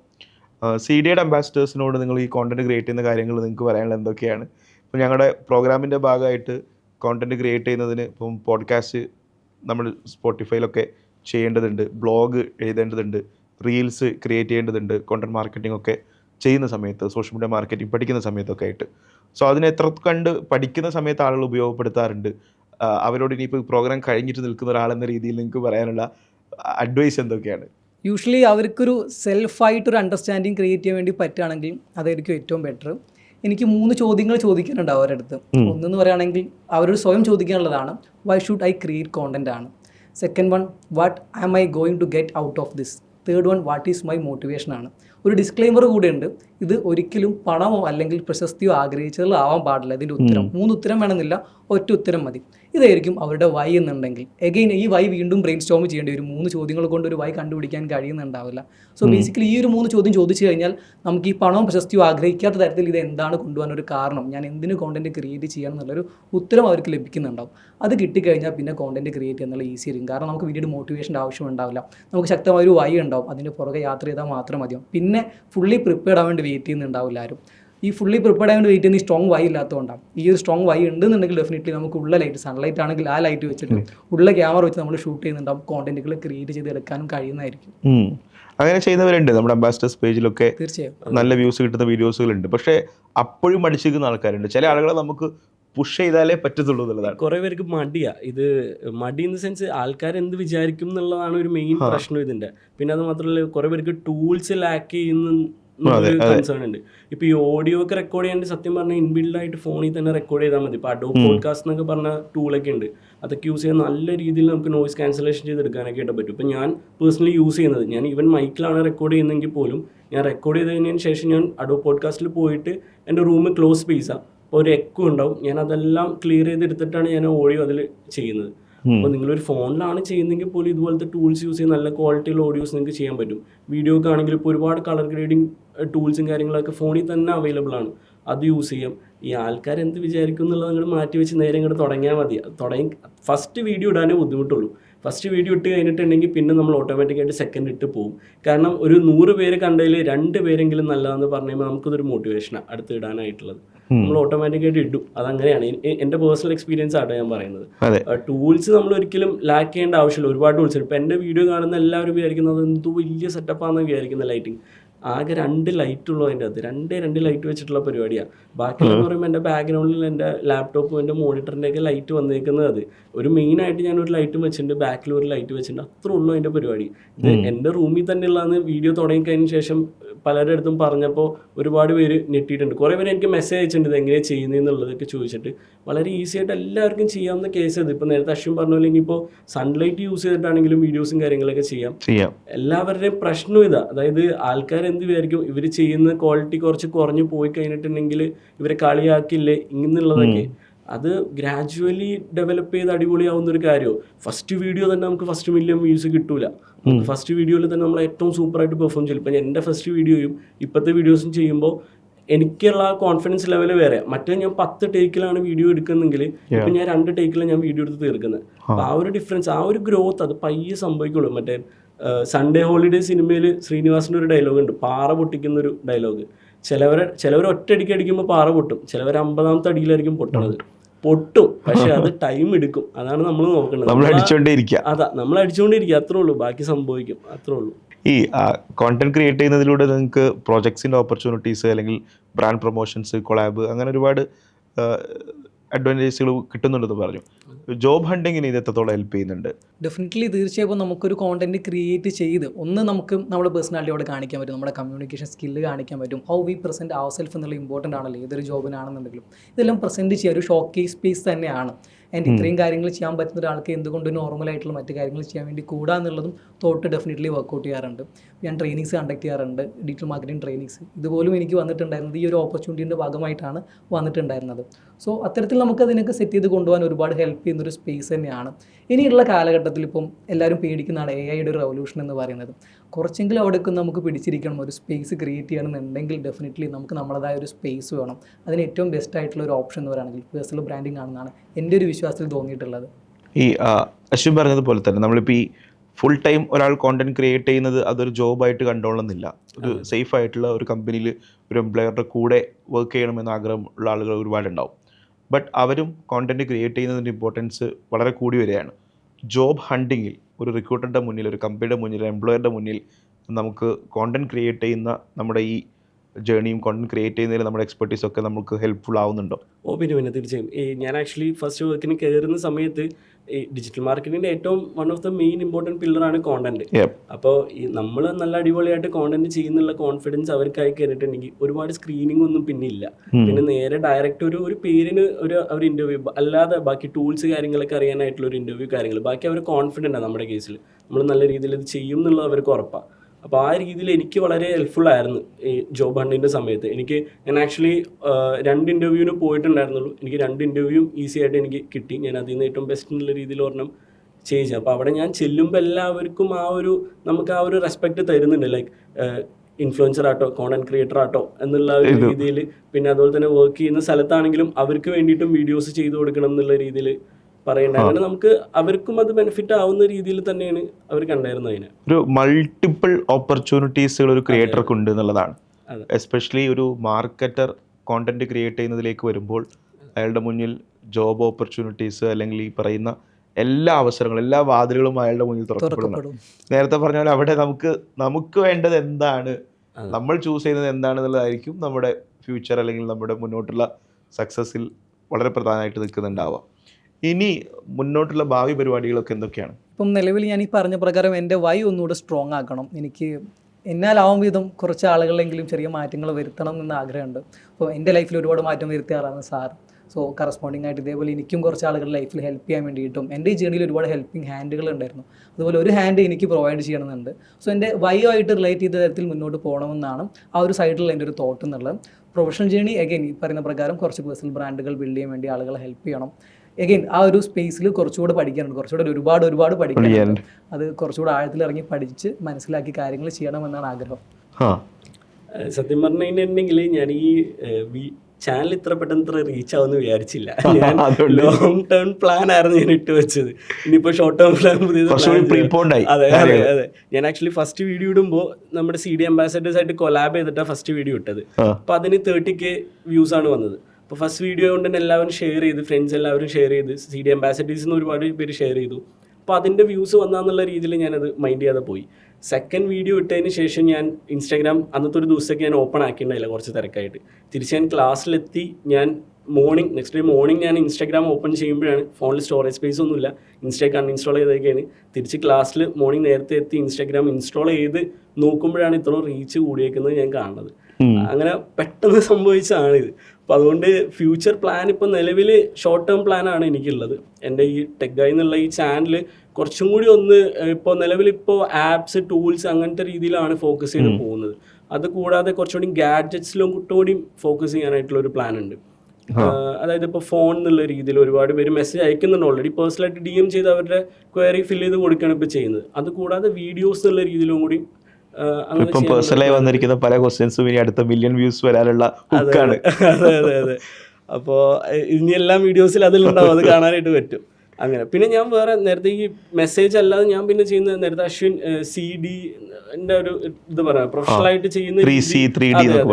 പക്ഷെ ഞാൻ അത്ര പ്രൊഫഷണലായിട്ടല്ല, ഞാൻ വളരെ സിമ്പിളായിട്ട് ചെയ്യുന്ന ഒരു ഉടായ്പ പരിപാടിയാണ്.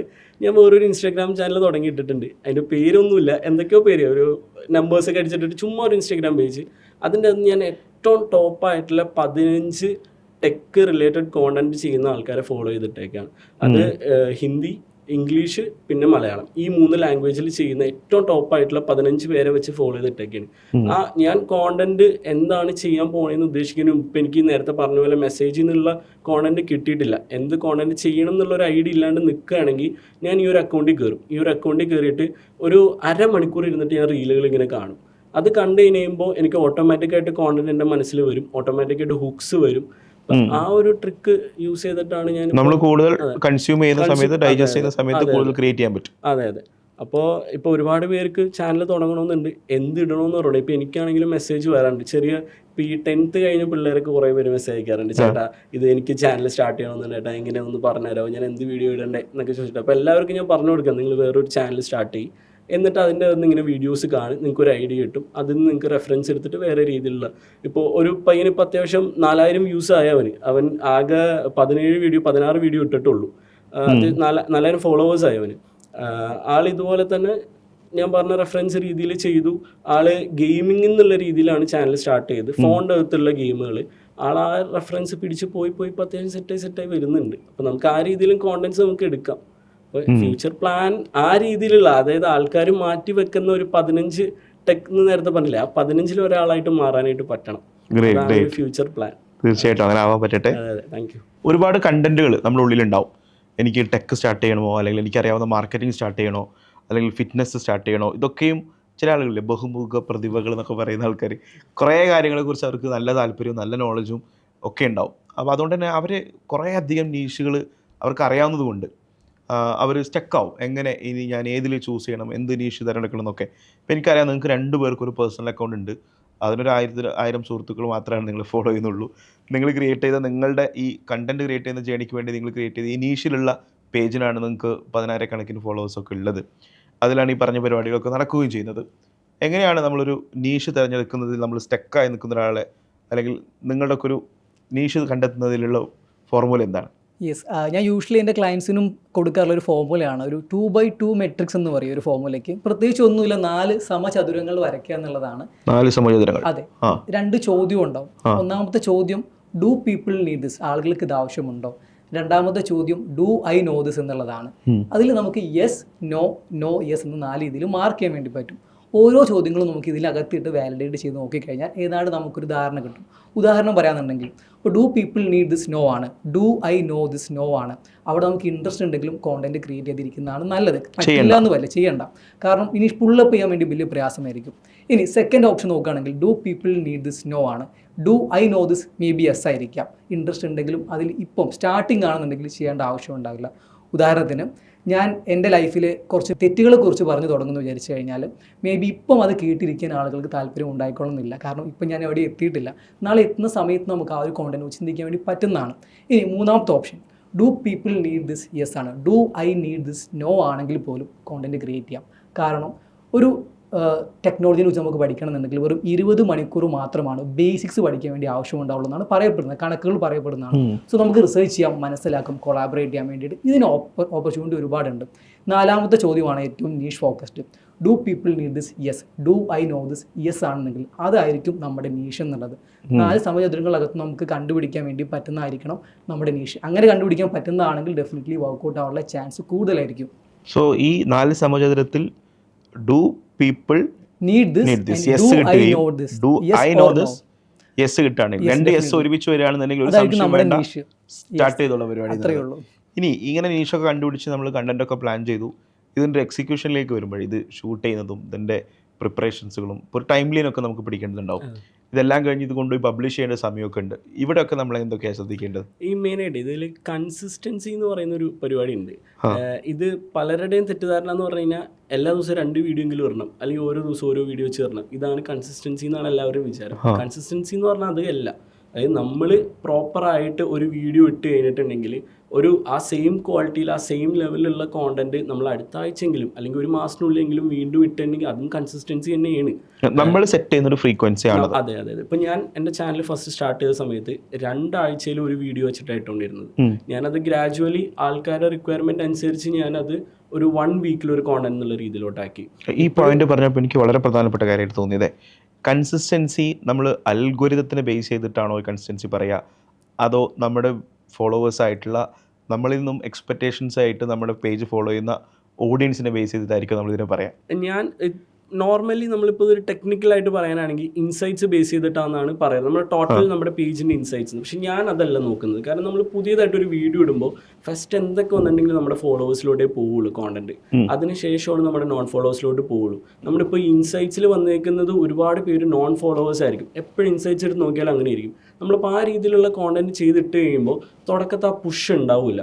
കാരണം അവർക്ക് രണ്ടാമത് ഈ വീഡിയോ ഓക്കെ ആയിരിക്കണമെന്നില്ല, അവൾ ചിലപ്പോൾ റാൻഡമായിട്ട് നമ്മുടെ വീഡിയോ കണ്ടതായിരിക്കും. എപ്പോഴും നമ്മുടെ ഫോളോവേഴ്സിന് വേണ്ടിയിട്ടുള്ള വീഡിയോസ് ചെയ്ത് കഴിയുമ്പോൾ അവരത് ഷെയർ ചെയ്യും, അവരത് സപ്പോർട്ട് ചെയ്യും. അതിൽ നിന്ന് നമുക്ക് ഒരു ഗ്രോത്ത് വന്നു കഴിയുമ്പോൾ ഓട്ടോമാറ്റിക്കായിട്ട് ഇൻസ്റ്റാഗ്രാം അത് മനസ്സിലാക്കും, അത് അത്യാവശ്യം നല്ല വീഡിയോസാണ്, നല്ല കോണ്ടന്റ് ആണെന്നുള്ളത് മനസ്സിലാക്കിയിട്ട് നോൺ ഫോളോവേഴ്സിലോട്ട് കൂടി പുഷ് ചെയ്യും. ഞാൻ മനസ്സിലാക്കിയത്, എൻ്റെ ഒരു ജേർണി ഞാൻ മനസ്സിലാക്കിയത് അങ്ങനെയാണ്. അപ്പോൾ നമ്മൾ കൺസിസ്റ്റൻ്റ് ആയിട്ട് ഒരു 1 വീക്കിലിട്ടാലും ഓക്കെയാണ്, അല്ലെങ്കിൽ ഒരു 2 വീക്കിലിട്ടാലും ഓക്കെയാണ്. ആ ഒരു ക്വാളിറ്റി നമുക്ക് മെയിൻറ്റെയിൻ ചെയ്യാനായിട്ട് പറ്റിയാൽ മതി. പിന്നെ ഞാൻ പൊതുവെ ഈവനിങ്സിലാണ് ഇടാറ്.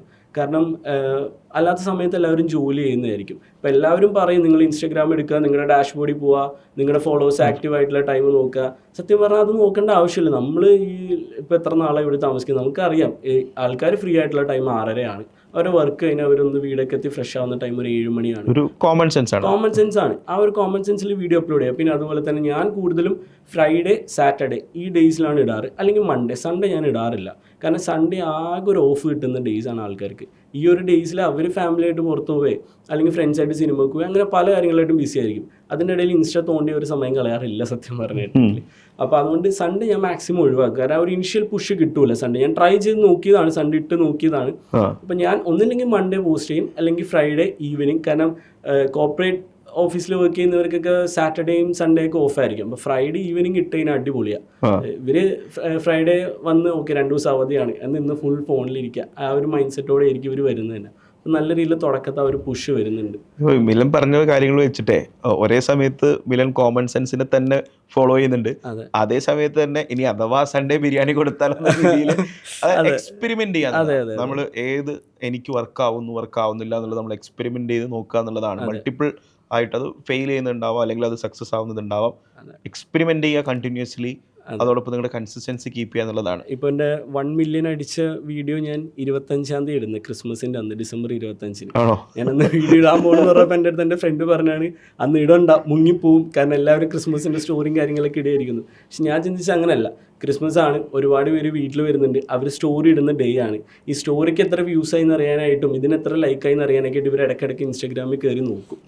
അപ്പോൾ എന്തായാലും നമ്മുടെ വീഡിയോ ഒരു തവണയെങ്കിലും ഇവരുടെ ഫീഡിൽ വരും, നമ്മുടെ സ്റ്റോറി എങ്കിലും ഇവരുടെ ഫീഡിൽ വരും. അപ്പോൾ അങ്ങനെ എന്തായാലും നല്ല വ്യൂസ് വരും. അതും ഞാൻ എഡിറ്റിംഗ് വീഡിയോ ആണ് ആ സമയത്ത് ഇട്ടത്. അപ്പോൾ ക്രിസ്മസ് ആയതുകൊണ്ട് ഒരുപാട് ഒരു ഫോട്ടോസും എടുത്ത് കയ്യിൽ വെച്ചിട്ടുണ്ടാവും. അപ്പോൾ ഇപ്പോൾ അവർക്ക് ഈ വീഡിയോ കിട്ടിക്കഴിഞ്ഞിട്ടുണ്ടെങ്കിൽ ക്രിസ്മസിന് ഈ ഒരു എഡിറ്റ് അങ്ങോട്ട് ഇടുകയും ചെയ്യാം. അപ്പോൾ അങ്ങനെ തിങ്ക് ചെയ്തിട്ടും കൂടിയാണ് ഞാൻ ആ ഒരു ഡേറ്റിൽ ആ വീഡിയോ ഇട്ടത്. നമ്മളൊരു വീഡിയോ പബ്ലിഷ് ചെയ്യുന്ന സമയത്ത് തന്നെ നമുക്ക് എന്തൊക്കെ പ്രതീക്ഷകൾ, എന്തൊക്കെ ചിന്തകളാണ് അല്ലേ? ക്രിസ്മസിന് ആളുകൾ എന്ത് ചെയ്യും, അങ്ങനെയാണെങ്കിൽ എൻ്റെ ഈ ഒരു വീഡിയോ പോയി കഴിഞ്ഞാൽ ആ വീഡിയോ എന്തായിരിക്കും വർക്കാവാൻ വേണ്ടി പോകുന്നുണ്ടാവുക. ഞാൻ എപ്പോഴും പറയാറുണ്ട്, ഒരു വീഡിയോ നമ്മൾ പബ്ലിഷ് ചെയ്യുന്നതിന് മുന്നേ തന്നെ നമ്മുടെ ഉള്ളിൽ നമുക്ക് ചില എക്സ്പെക്റ്റേഷൻസ് വേണം. അതൊരു സിനിമ റിലീസ് ചെയ്യുമ്പം ഒരു സംവിധായകനും അതിൻ്റെ പിന്നണി പ്രവർത്തകർക്കും ഉണ്ടാകുന്നൊരു എക്സ്പെക്റ്റേഷൻസ് ഇല്ലേ? ഈ വെള്ളിയാഴ്ച നമുക്ക് എന്ത് സംഭവിക്കും എന്നുള്ളൊരു ആകാംക്ഷ, ക്യൂരിയോസിറ്റി, അത് ഓരോ സോഷ്യൽ മീഡിയ മാർക്കറ്റർക്കും ഓരോ കോണ്ടന്റ് ക്രിയേറ്റർക്കും ഉണ്ടാവണം എന്നുള്ളതാണ്. എന്നിട്ടത് പബ്ലിഷ് ചെയ്തതിന് ശേഷം വരുന്ന റിസൾട്ടുമായിട്ട് എക്സ്പെക്റ്റേഷൻ വേഴ്സസ് റിയാലിറ്റി നോക്കുമ്പോൾ നമുക്കുണ്ടാവുന്ന ലേണിങ്സ്, എന്തുകൊണ്ടായിരിക്കും അവിടെ ഇത് സംഭവിച്ചത്, എന്തുകൊണ്ട് ഞാനിത് പ്രതീക്ഷയിൽ അപ്പുറത്തോട്ടേക്ക് കയറിപ്പോയി, അല്ലെങ്കിൽ പ്രതീക്ഷ അത്ര ഇത് കയറി പോയില്ല. ഈ ലേണിങ്സ് കൊണ്ട് അടുത്ത കണ്ടന്റ് ക്രിയേറ്റ് ചെയ്യുകയാണെന്നുണ്ടെങ്കിൽ അയാളൊരു പതുക്കെ ഒരു ട്രൂ മാർക്കറ്റർ അല്ലെങ്കിൽ ട്രൂ ക്രിയേറ്റർ ആയിട്ട് മാറും എന്നുള്ളതാണ്. എല്ലാ ഏജൻസിയിൽ വർക്ക് ചെയ്യുന്നതും എല്ലാ മാർക്കറ്റേഴ്സായിട്ട് ജോലി ചെയ്യുന്ന ആൾക്കാർക്കും ബിസിനസ്സിന് വേണ്ടിയിട്ടാണെങ്കിലും അവരുടെ പേഴ്സണൽ പേജിലേക്കാണെങ്കിലും കണ്ടന്റ് ക്രിയേറ്റ് ചെയ്യുന്ന സമയത്തേക്ക് ഈ ഒരു മൈൻഡ് സെറ്റ് ഉണ്ടാവണം എന്നുള്ളത് നിർബന്ധമാണ്. ഈ നിങ്ങളുടെ റൂം, എനിക്ക് ഉറപ്പാണ് നിങ്ങൾ ആ ഷൂട്ടിന് മുന്നേ റൂമിൽ ഒരുപാട് സജ്ജീകരണങ്ങളൊക്കെ ചെയ്യുന്നുണ്ട്. അതൊരു ക്ലോസ്ഡ് റൂമാണ്, എൻ്റെ ഒരു സാധാരണ മുറിയാണെന്നൊക്കെ പറയുകയാണെങ്കിൽ പോലും നമ്മൾ അത്യാവശ്യം വന്നൊരു നീറ്റും വെടിപ്പൊക്കെ ആക്കി വെക്കുമല്ലോ. ഒരു ഒറ്റ ടൈം എത്ര ഷൂട്ട് വരെ പോവാറുണ്ട്, എത്ര കണ്ടന്റുകൾ എടുത്തു വെക്കാറുണ്ട്? ഞാൻ ആക്ച്വലി ആദ്യം എടുത്തുകൊണ്ടിരുന്നപ്പോൾ ഞാൻ ഒരു സിംഗിൾ ലൈറ്റിങ്ങിലാണ് ചെയ്തുകൊണ്ടിരുന്നത്. പക്ഷെ അത് ഒരു 5 വീഡിയോ ആയപ്പോഴേക്കും ആൾക്കാർക്ക് കൺഫ്യൂസിങ് ആയി. ഇത് പുതിയ വീഡിയോ ആണോ വീണേക്കുന്നത് അല്ലെങ്കിൽ റിപ്പീറ്റേറ്റീവ് വീഡിയോ ആണോ എന്നുള്ളത് പെട്ടെന്ന് ക്ലിയർ ആവുന്നില്ല. കാരണം ഈ ഇൻസ്റ്റാഗ്രാം കാണുന്ന ഒരു 50%, എനിക്ക് മനസ്സിലായതാട്ടോ, 50% ആൾക്കാരുടെയും ഓഡിയോ മ്യൂട്ടായിരിക്കും. ഇവർ ഓഡിയോ കാണുന്നില്ല, വിഷ്വലേ കാണുന്നുള്ളൂ. അപ്പോൾ സബ് ടൈറ്റിൽ വായിച്ചിട്ടൊക്കെയാണ് ഇവർ മനസ്സിലാക്കുന്നത്. പല സ്ഥലങ്ങളിൽ നിന്നിട്ടായിരിക്കും ഇവർ ഈ വീഡിയോ കാണുന്നത്. അപ്പോൾ അങ്ങനെ വരുന്ന സമയങ്ങളിൽ നമ്മൾ ഈ ഒരേ ലൈറ്റിംഗ് ഒരേ രീതിയിലുള്ള വീഡിയോസ് പോയി കഴിയുമ്പോൾ ഇവർക്ക് കൺഫ്യൂസിങ് ആണ്. അപ്പോൾ ഞാൻ 2 തരം ലൈറ്റിംഗ് കൊണ്ടുവരാം, മാറ്റി ഇടാം. ഒരു റെഡ് ബ്ലൂ അങ്ങനെ മാറ്റി ഇടാന്നുള്ള രീതിയിൽ ആദ്യമൊക്കെ ഞാൻ ഒരു വീഡിയോ വെച്ച് എടുക്കുകയുള്ളായിരുന്നു. പക്ഷെ അതിനുശേഷം ഈ റെഡ് ബ്ലൂ എന്നുള്ള രീതിയിലായപ്പോഴേക്കും ഞാൻ ഒരു ദിവസം ഒരു 6 കോണ്ടന്റ് വെച്ച് എടുക്കും. 6 കോണ്ടന്റ് സെറ്റ് ചെയ്ത് വയ്ക്കും. 3 എണ്ണം ഒരു ലൈറ്റിംഗ് സെറ്റ് ചെയ്തിട്ട് ഒരു 3 വീഡിയോ എടുക്കും. അടുത്ത ലൈറ്റിംഗ് സെറ്റ് ചെയ്യും, ഒരു 3 വീഡിയോ എടുക്കും. അപ്പോൾ 6 വീഡിയോ എന്ന് പറയുമ്പോൾ എനിക്ക് 6 ആഴ്ചത്തേക്കുള്ള വീഡിയോ ആയി. അപ്പോൾ ഞാൻ സാർ ഇപ്പോൾ ചോദിക്കും ആഴ്ചയിൽ ഒരു വീഡിയോ ആണ് ഇടുന്നത് എന്നുള്ളത്. സത്യം പറഞ്ഞിട്ടുണ്ടെങ്കിൽ ട്രയൽ റീൽ എന്ന് പറഞ്ഞൊരു പരിപാടി ഇപ്പോൾ വന്നിട്ടുണ്ട്. ഞാനത് നല്ല രീതിയിൽ യൂട്ടിലൈസ് ചെയ്യുന്ന ഒരാളാണ്. കാരണം എനിക്ക് വെറും 17 പോസ്റ്റിൽ നിന്നാണ് എനിക്ക് 80K ഫോളോവേഴ്സ് വന്നേക്കുന്നത്. ഈ 17 പോസ്റ്റിൻ്റെ ഇടയിൽ ഞാൻ ട്രയൽ റീൽ പോകാറുണ്ട്. ഈ ട്രയൽ റീൽ എല്ലാവരും യൂട്ടിലൈസ് ചെയ്യുന്ന പറഞ്ഞിട്ടുണ്ടെങ്കിൽ നമ്മളൊരു പുതിയ കോണ്ടന്റ് ഇടുമ്പോൾ അത് നേരെ ട്രയൽ റീലായിട്ടാണ് ആൾക്കാരെല്ലാവരും ഇടുന്നത്. പക്ഷെ ഞാൻ മനസ്സിലാക്കിയത് അങ്ങനെയല്ല. ഞാൻ അങ്ങനെയും ചെയ്തു നോക്കി, അല്ലാതെ വേറെ രീതിയിലും ചെയ്തു നോക്കി. നമ്മളിപ്പോൾ ഒരു പുതിയ കോണ്ടന്റ് ഇടാൻ നേരത്ത് നേരെ ട്രയൽ റീലായിട്ട് പോയി കഴിഞ്ഞ് കഴിയുമ്പോൾ ഇത് പക്ക നോൺ ഫോളോവേഴ്സിലോട്ടാണ് ഇനിഷ്യൽ പോകുന്നത്. ഞാൻ നേരത്തെ പറഞ്ഞ പോലെ തന്നെ എല്ലാവർക്കും കറക്റ്റായിട്ട് ഇത് റീച്ച് ആവണമെന്നില്ല. ഇൻസ്റ്റാഗ്രാമിൽ ഇത് ടോട്ടലി റാൻഡമായിട്ട് ഇത് ഷൂട്ട് ചെയ്യുക ആൾക്കാരിലോട്ട്, എന്നിട്ട് അവിടെ നിന്ന് വരുന്ന റിസൾട്ട് അനുസരിച്ചാണ് ബാക്കി ആൾക്കാരിലോട്ട് കാണിക്കുന്നത്. ഇത് എപ്പോഴും ആക്യുറേറ്റ് ആയിട്ട് വർക്ക് ആവണമെന്നില്ല. അതേസമയം നമ്മൾ നോർമലായിട്ട് ഒരു പോസ്റ്റ് ഇട്ട് നമ്മുടെ ഫോളോവേഴ്സിലോട്ട് പോയി നല്ല റീച്ചായി. ഈ നല്ല റീച്ചായ പോസ്റ്റ് ഒരു 2 ആഴ്ച കഴിഞ്ഞിട്ട് ട്രയൽ റീൽ എന്നുള്ള രീതിയിൽ ഒരു വെനസ്ഡേയോ അങ്ങനെ ഏതെങ്കിലും ഒരു ഡേയ്സിൽ ചുമ്മാ ഇട്ട് വെച്ചാൽ മതി അക്കൗണ്ടിനകത്തോട്ട്. ഇപ്പോൾ ഞാനിപ്പോൾ നിലവിൽ എൻ്റെ അക്കൗണ്ടിൽ സെർച്ച് ചെയ്ത് നോക്കുമ്പോഴും 17 പോസ്റ്റിനേ കാണാൻ പറ്റുള്ളൂ. പക്ഷേ 2 വീഡിയോ ട്രയൽ റീലിൽ കിടന്ന് കളിച്ചുകൊണ്ടിരിക്കുന്നുണ്ട്. അത് 2നും 56K വ്യൂസ് വെച്ചായി. അപ്പോൾ ആ രീതിയിൽ നമുക്ക് ഫോളോവേഴ്സിനെ ഗെയിൻ ചെയ്യാൻ പറ്റും. സത്യം പറഞ്ഞാൽ ഫോളോവേഴ്സിനെ ഗെയിൻ ചെയ്യാനായിട്ടുള്ള ഏറ്റവും ബെസ്റ്റ് മെത്തേഡ് ട്രയൽ റീലാണ്. അതെ.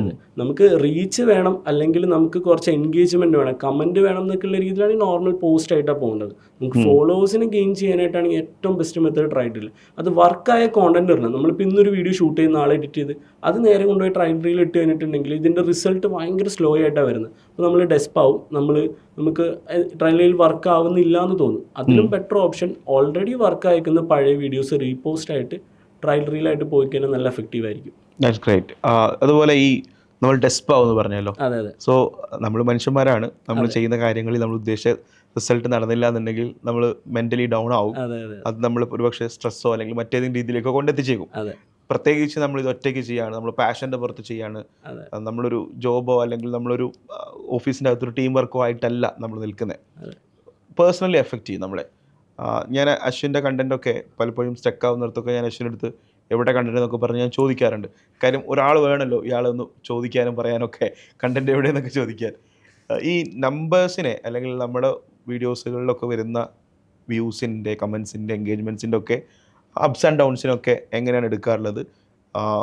പുതിയ ജനറേഷൻ ഇപ്പോൾ ഈ പറഞ്ഞ പോലെ 10ാം ക്ലാസ് കഴിഞ്ഞ ആളുകൾക്ക് പറയാൻ അവരുടെ ഒരു മെച്യൂരിറ്റി അല്ലെങ്കിൽ കാര്യങ്ങൾ നേരിടുന്നതിൻ്റെ ഒക്കെ ഒരു രീതിയൊക്കെ വ്യത്യസ്തമായിരിക്കും. അവരെന്തെങ്കിലും കാര്യങ്ങൾ ചെയ്ത് നടന്നില്ല എന്നുണ്ടെങ്കിൽ അവരെങ്ങനെ ഏറ്റെടുക്കും എന്നുള്ളതൊക്കെയാണ്. ഇവിടെ അശ്വിന് ചില കാര്യങ്ങൾ എന്തായാലും പറയാറുണ്ടാവുമല്ലോ.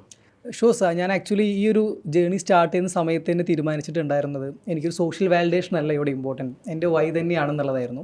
അങ്ങനെയാണ് ആ കോണ്ടൻസ് എല്ലാം സ്റ്റാർട്ട് ചെയ്തിട്ടുണ്ടായിരുന്നത്. എന്നാൽ ചില കേസിൽ ഞാൻ ആസ് എ ഏജൻസി സൈഡ് മാർക്കറ്റിൽ നിന്നും ഒരു ഫ്രീലാൻസ് മാർക്കറ്റിലോട്ട് മാറിയ സമയത്ത് നമുക്ക് കുറേ ലേണിങ്സ് ഉണ്ടാവും. എത്ര പ്രൊജക്റ്റ് എടുക്കാൻ വേണ്ടി പറ്റും, എന്താ നമ്മുടെ കയ്യിൽ കൊള്ളുക എന്നുള്ളത്. അപ്പോൾ അതിൻ്റെ പുറത്തോട്ട് പോയ സമയത്ത് എനിക്ക് ആക്ച്വലി കോണ്ടന്റ് ക്രിയേറ്റ് ചെയ്യാൻ പറ്റിയിട്ടുണ്ടായിരുന്നില്ല. പിന്നീട് ഒരു ബ്രേക്കിന് ശേഷം ഞാൻ റീസ്റ്റാർട്ട് ചെയ്ത സമയത്ത് അഗെയിൻ ഇതൊക്കെ പറയുന്ന സൈക്കോളജി എല്ലാം പറയുന്നത് എനിക്ക് പോലും ഈ സോഷ്യൽ വാലിഡേഷൻ എന്നുള്ള പ്രശ്നം വന്നിട്ടുണ്ടായിരുന്നു. മുമ്പത്തെ റീലുകൾ മില്യൺ കണക്കിന് ഫോളോവേഴ്സിലോട്ടോ അല്ലെങ്കിൽ കറസ്പോണ്ടിങ് വ്യൂയിലോട്ട് പോകുന്നു, ശേഷം പോസ്റ്റ് ചെയ്തിരിക്കുന്ന കോണ്ടന്റുകളൊന്നും റീച്ച് എത്തുന്നില്ല എന്നുള്ളൊരു തോട്ട്. പിന്നീട് ഒരു 1 വീക്ക് സമയത്താണ് ഞാൻ മനസ്സിലാക്കുന്നത് ഇതായിരുന്നില്ലല്ലോ എൻ്റെ പ്ലാൻ. എനിക്ക് സോഷ്യൽ വാലിഡേഷൻ ആയിരുന്നില്ല എൻ്റെ തോട്ടിൽ. എൻ്റെ തോട്ട്, എൻ്റെ വൈ എന്നുള്ളത് പ്യൂറായിരുന്നു. സോ അവിടുന്ന് എഗെയിൻ റീസ്റ്റാർട്ട് ചെയ്യുക എന്നുള്ളതായിരുന്നു എൻ്റെ ബേസിക്കലി ഉണ്ടായിരുന്ന ഒരു പ്ലാൻ എന്നുള്ളത്. ബട്ട് ആസ് എ മാർക്കറ്റർ ഞാൻ പേഴ്സണൽ ബ്രാൻഡിങ് ചെയ്ത് കൊടുക്കുന്ന ക്ലയൻറ്റുകളുടെ നമ്പേഴ്സ് കൃത്യമായിട്ട് എൻ്റെ മനസ്സിലുണ്ടാവും. പ്രീ പ്ലാൻഡ് ആയിരിക്കണം. ഇത്ര 90 ഡേയ്സ് യൂഷ്വലി ഞാൻ എടുക്കാറുള്ളത് കോൺട്രാക്ട്, അത്രേ ചെയ്യുള്ളൂ. 90 ഡേയ്സിൻ്റെ അകത്ത് നമ്മൾ കീപ്പ് ചെയ്യേണ്ട, കൊണ്ടുവരേണ്ട KPIs എന്തൊക്കെയാണ്, ഓരോ നീഷിന് കറസ്പോണ്ടിങ് ആയിട്ട് ഇത്ര ആയിരിക്കണം അക്കൗണ്ട്സിൻ്റെ റീച്ച്, ഓർഗാനിക്കലി ഇത്ര ആയിരിക്കണം ഫോളോവേഴ്സ് വന്നിട്ടുണ്ടാകുന്നത്, ഇത്ര എൻഗേജ്മെന്റ്സ് വേണമെന്നുണ്ട് കൃത്യമായി ഡിഫൈൻ ചെയ്ത് തന്നെയായിരിക്കും ആ ഫണ്ടിൽ ബിൽഡ് ചെയ്യുന്നുണ്ട്. ഒരു ഗോളും KPIs ഒക്കെ കൃത്യമായിട്ട് ഓൺബോർഡ് ചെയ്യുന്നതിന് മാത്രമേ ഞാൻ വർക്ക് എടുക്കാറുണ്ടാവുള്ളൂ. പക്ഷേ എൻ്റെ കേസിൽ അങ്ങനെയല്ല. എൻ്റെ കേസിൽ സോഷ്യൽ വാലിഡേഷൻ ഇമ്പോർട്ടൻ്റ് അല്ലാത്തതുകൊണ്ട് ഞാൻ നമ്പേഴ്സിൽ ഫോക്കസ് ചെയ്യാറില്ല. എനിക്ക് ലാസ്റ്റ് ആൻഡ് ഫൈനൽ ക്വസ്റ്റ്യൻ, നിങ്ങൾ രണ്ടുപേരിലും ഒരുപാട് കാര്യങ്ങൾ കോമൺ ആണ്. മിലൻ നമ്മുടെ കൊച്ചിൻ ഓഫ്ലൈൻ ബാച്ചിലുണ്ടായതാണ്, അശ്വിൻ നമ്മുടെ കോഴിക്കോട് ഓഫ്ലൈൻ ബാച്ചിലുണ്ടായതാണ്. രണ്ടുപേരും മാർക്കറ്ററായിട്ട് 2 ഏജൻസികളിൽ വർക്ക് ചെയ്തിട്ടുള്ള ആൾക്കാരാണ്. CDയിൽ വരുന്നതിന് മുന്നേ തന്നെ നിങ്ങൾ പിന്നെ മറ്റൊരു കരിയറും ഫീൽഡൊക്കെ ആയിട്ട് വർക്ക് ക്വിറ്റ് ചെയ്തിട്ട് ജോബ് ഒക്കെ ഒഴിവാക്കിയിട്ട് കരിയർ സ്വിച്ചൊക്കെ വേണമെങ്കിൽ പറയാം, അങ്ങനെയൊക്കെ വന്നിട്ടുള്ള ആൾക്കാരാണ്. എനിക്ക് തോന്നുന്നത് മിക്കവാറും ആളുകൾക്ക് കരിയറിലുണ്ടാകുന്ന ഒരു പ്രശ്നമാണ്, ഞാൻ ആദ്യം തന്നെ ഒരു ജോബിലേക്ക് പോകണോ അതോ ഞാനൊരു ഫുൾ ടൈം ഫ്രീലാൻസറായിട്ട് മാറണോ എന്നുള്ളതൊക്കെയാണ്. അവിടെയും ഈ വൈയും അതുപോലെ തന്നെ ഓരോരുത്തരുടെ പേഴ്സണൽ കാര്യങ്ങളൊക്കെ ഉദ്ദേശങ്ങളൊക്കെ ഡിപ്പെൻഡ് ചെയ്യുന്ന ഒന്നാണ്. പക്ഷെ ഒരു അഡ്വൈസ് എന്ന രീതിയിൽ നമുക്ക് പറയാമല്ലോ, ഒരു ഫ്രീലാൻസർ എന്ന രീതിയിൽ നമ്മുടെ മുകളിൽ വരുന്ന റെസ്പോൺസിബിലിറ്റീസ്, നമ്മുടെ ടൈം മാനേജ്മെൻറ്റ്, നമ്മുടെ കമ്മിറ്റ്മെൻറ്റ്സ് ഒക്കെ വരുന്നുണ്ട്. ഒരു ജോബ് എന്ന രീതിയിൽ നമുക്ക് അവിടെ എംപ്ലോയർഡ് ആയിട്ടാണ് നമുക്കൊരു കമ്മിറ്റ്മെൻറ്റ് ഉണ്ടാവുക. നമ്മുടെ സാലറി, നമ്മുടെ വർക്കിംഗ് അവേഴ്സ്, ഇത്തരം കാര്യങ്ങളൊക്കെ കുറച്ചുകൂടി JD, ജോബ് ഡിസ്ക്രിപ്ഷൻ, നമ്മുടെ ജോബ് ടൈറ്റിലൊക്കെ ഡിഫൈൻഡ് ആയിരിക്കും. എങ്ങനെയാണ് നിങ്ങൾ ഈ ജോബിനെയും ഫ്രീലാൻസ് വർക്കിനെയും കമ്പയർ ചെയ്യുന്നതും നിങ്ങളുടെ ലൈഫിൽ നടന്നുകൊണ്ടിരിക്കുന്ന കാര്യങ്ങൾ ഈ 2 കാര്യത്തിൽ ഒന്ന് പറയുകയാണെന്നുണ്ടെങ്കിൽ? കമ്പയർ ചെയ്യല്ല, ഞാൻ എൻ്റെ ഒരു ഇൻസൈറ്റ്സ് പറയാമെന്നുണ്ടെങ്കിലും ഞാൻ നേരെ പഠിച്ചൊരു ഇതേപോലെ ഒരു ഫ്രീലാൻസ് മോഡിലോട്ട് വന്നിട്ടുണ്ടായിരുന്നെങ്കിൽ ഞാൻ മനസ്സിലാക്കേണ്ട കാര്യങ്ങളൊക്കെ ഒരുപാട് വൈകിട്ട് മനസ്സിലാക്കുന്നുണ്ടായിരുന്നു. കാരണം സെൽഫ് ലേണിംഗ് ആണ്, ഒരു ലാർജർ കർവ് വേണം, കുറേ പഠിക്കുമായിരിക്കും ലാർജർ കർവ് വേണം. സെയിം ടൈം ഞാൻ ഒരു ഏജൻസിയിൽ ജോയിൻ ചെയ്ത സമയത്ത് എനിക്ക് കിട്ടിയ എക്സ്പോഷർ വളരെ ഭീകരമായിരുന്നു. ഏറ്റവും എക്സ്പേർട്ട് ആയിട്ടുള്ള ആളുകളുടെ കൂടെ വർക്ക് ചെയ്യാൻ വേണ്ടി പറ്റുന്നു, അവരെന്നെ മെൻറ്റർ ചെയ്യുന്നു. ഇതേപോലെ കോടിക്കണക്കിന് രൂപയുടെ ക്യാമ്പയിൻസ് ചെയ്ത ആളുകളാണ് എനിക്ക് ക്യാമ്പയിൻസ് പറഞ്ഞു തരുന്നതും ഞാൻ കാണുന്ന ഡാഷ്ബോർഡും അതാണ്. സോ ആ ലേണിങ്സ് വളരെ ഗ്രേറ്റ് ആയിരുന്നു. അവിടുന്ന് ആ ഒരു ബേസ് സ്ട്രോങ് ആയതുകൊണ്ട് മാത്രമാണ് എനിക്ക് പിന്നീട് ഇത്തരത്തിൽ സ്വന്തമായിട്ട് ചെയ്യാനുള്ളൊരു കോൺഫിഡൻസ് ലഭിച്ചിട്ടുണ്ടായിരുന്നത്. ഞാൻ സ്വന്തമായിട്ട് തുടങ്ങിയിട്ടുണ്ടായിരുന്ന മേ ബി ലേണിംഗ് വളരെ ഭീകരമായിരിക്കാം, പ്രോപ്പർലി പഠിക്കുന്നുണ്ടായിരിക്കില്ല. ഒരു കോച്ച് അല്ലെങ്കിൽ ഒരു മെൻറ്റർ നമ്മളെ ഹാൻഡ് ഹോൾഡ് ചെയ്യുന്ന ആൾ തുടക്കത്തിൽ ഉണ്ടാവുക എന്നുള്ളത് വളരെ ഇമ്പോർട്ടൻ്റ് ആണെന്നാണ് എനിക്ക് പേഴ്സണലി ഫീൽ ചെയ്യുന്നത്. സോ ഞാൻ ഒരു സിനാരിയോ പറയാമെന്നുണ്ടെങ്കിൽ, നിങ്ങൾ ഈ ഡിജിറ്റൽ മാർക്കറ്റിംഗ് ഫീൽഡിലോട് വരുന്നുണ്ട്, നിങ്ങൾക്കൊരു പ്രൊഫഷണൽ വേ മുന്നോട്ട് പോകണമെന്നുണ്ടെങ്കിൽ ഇനീഷ്യലി ഒരു ഏജൻസിയിൽ കയറി വർക്ക് എക്സ്പ്ലോർ ചെയ്യുന്നതിൽ തെറ്റുണ്ടാവില്ല.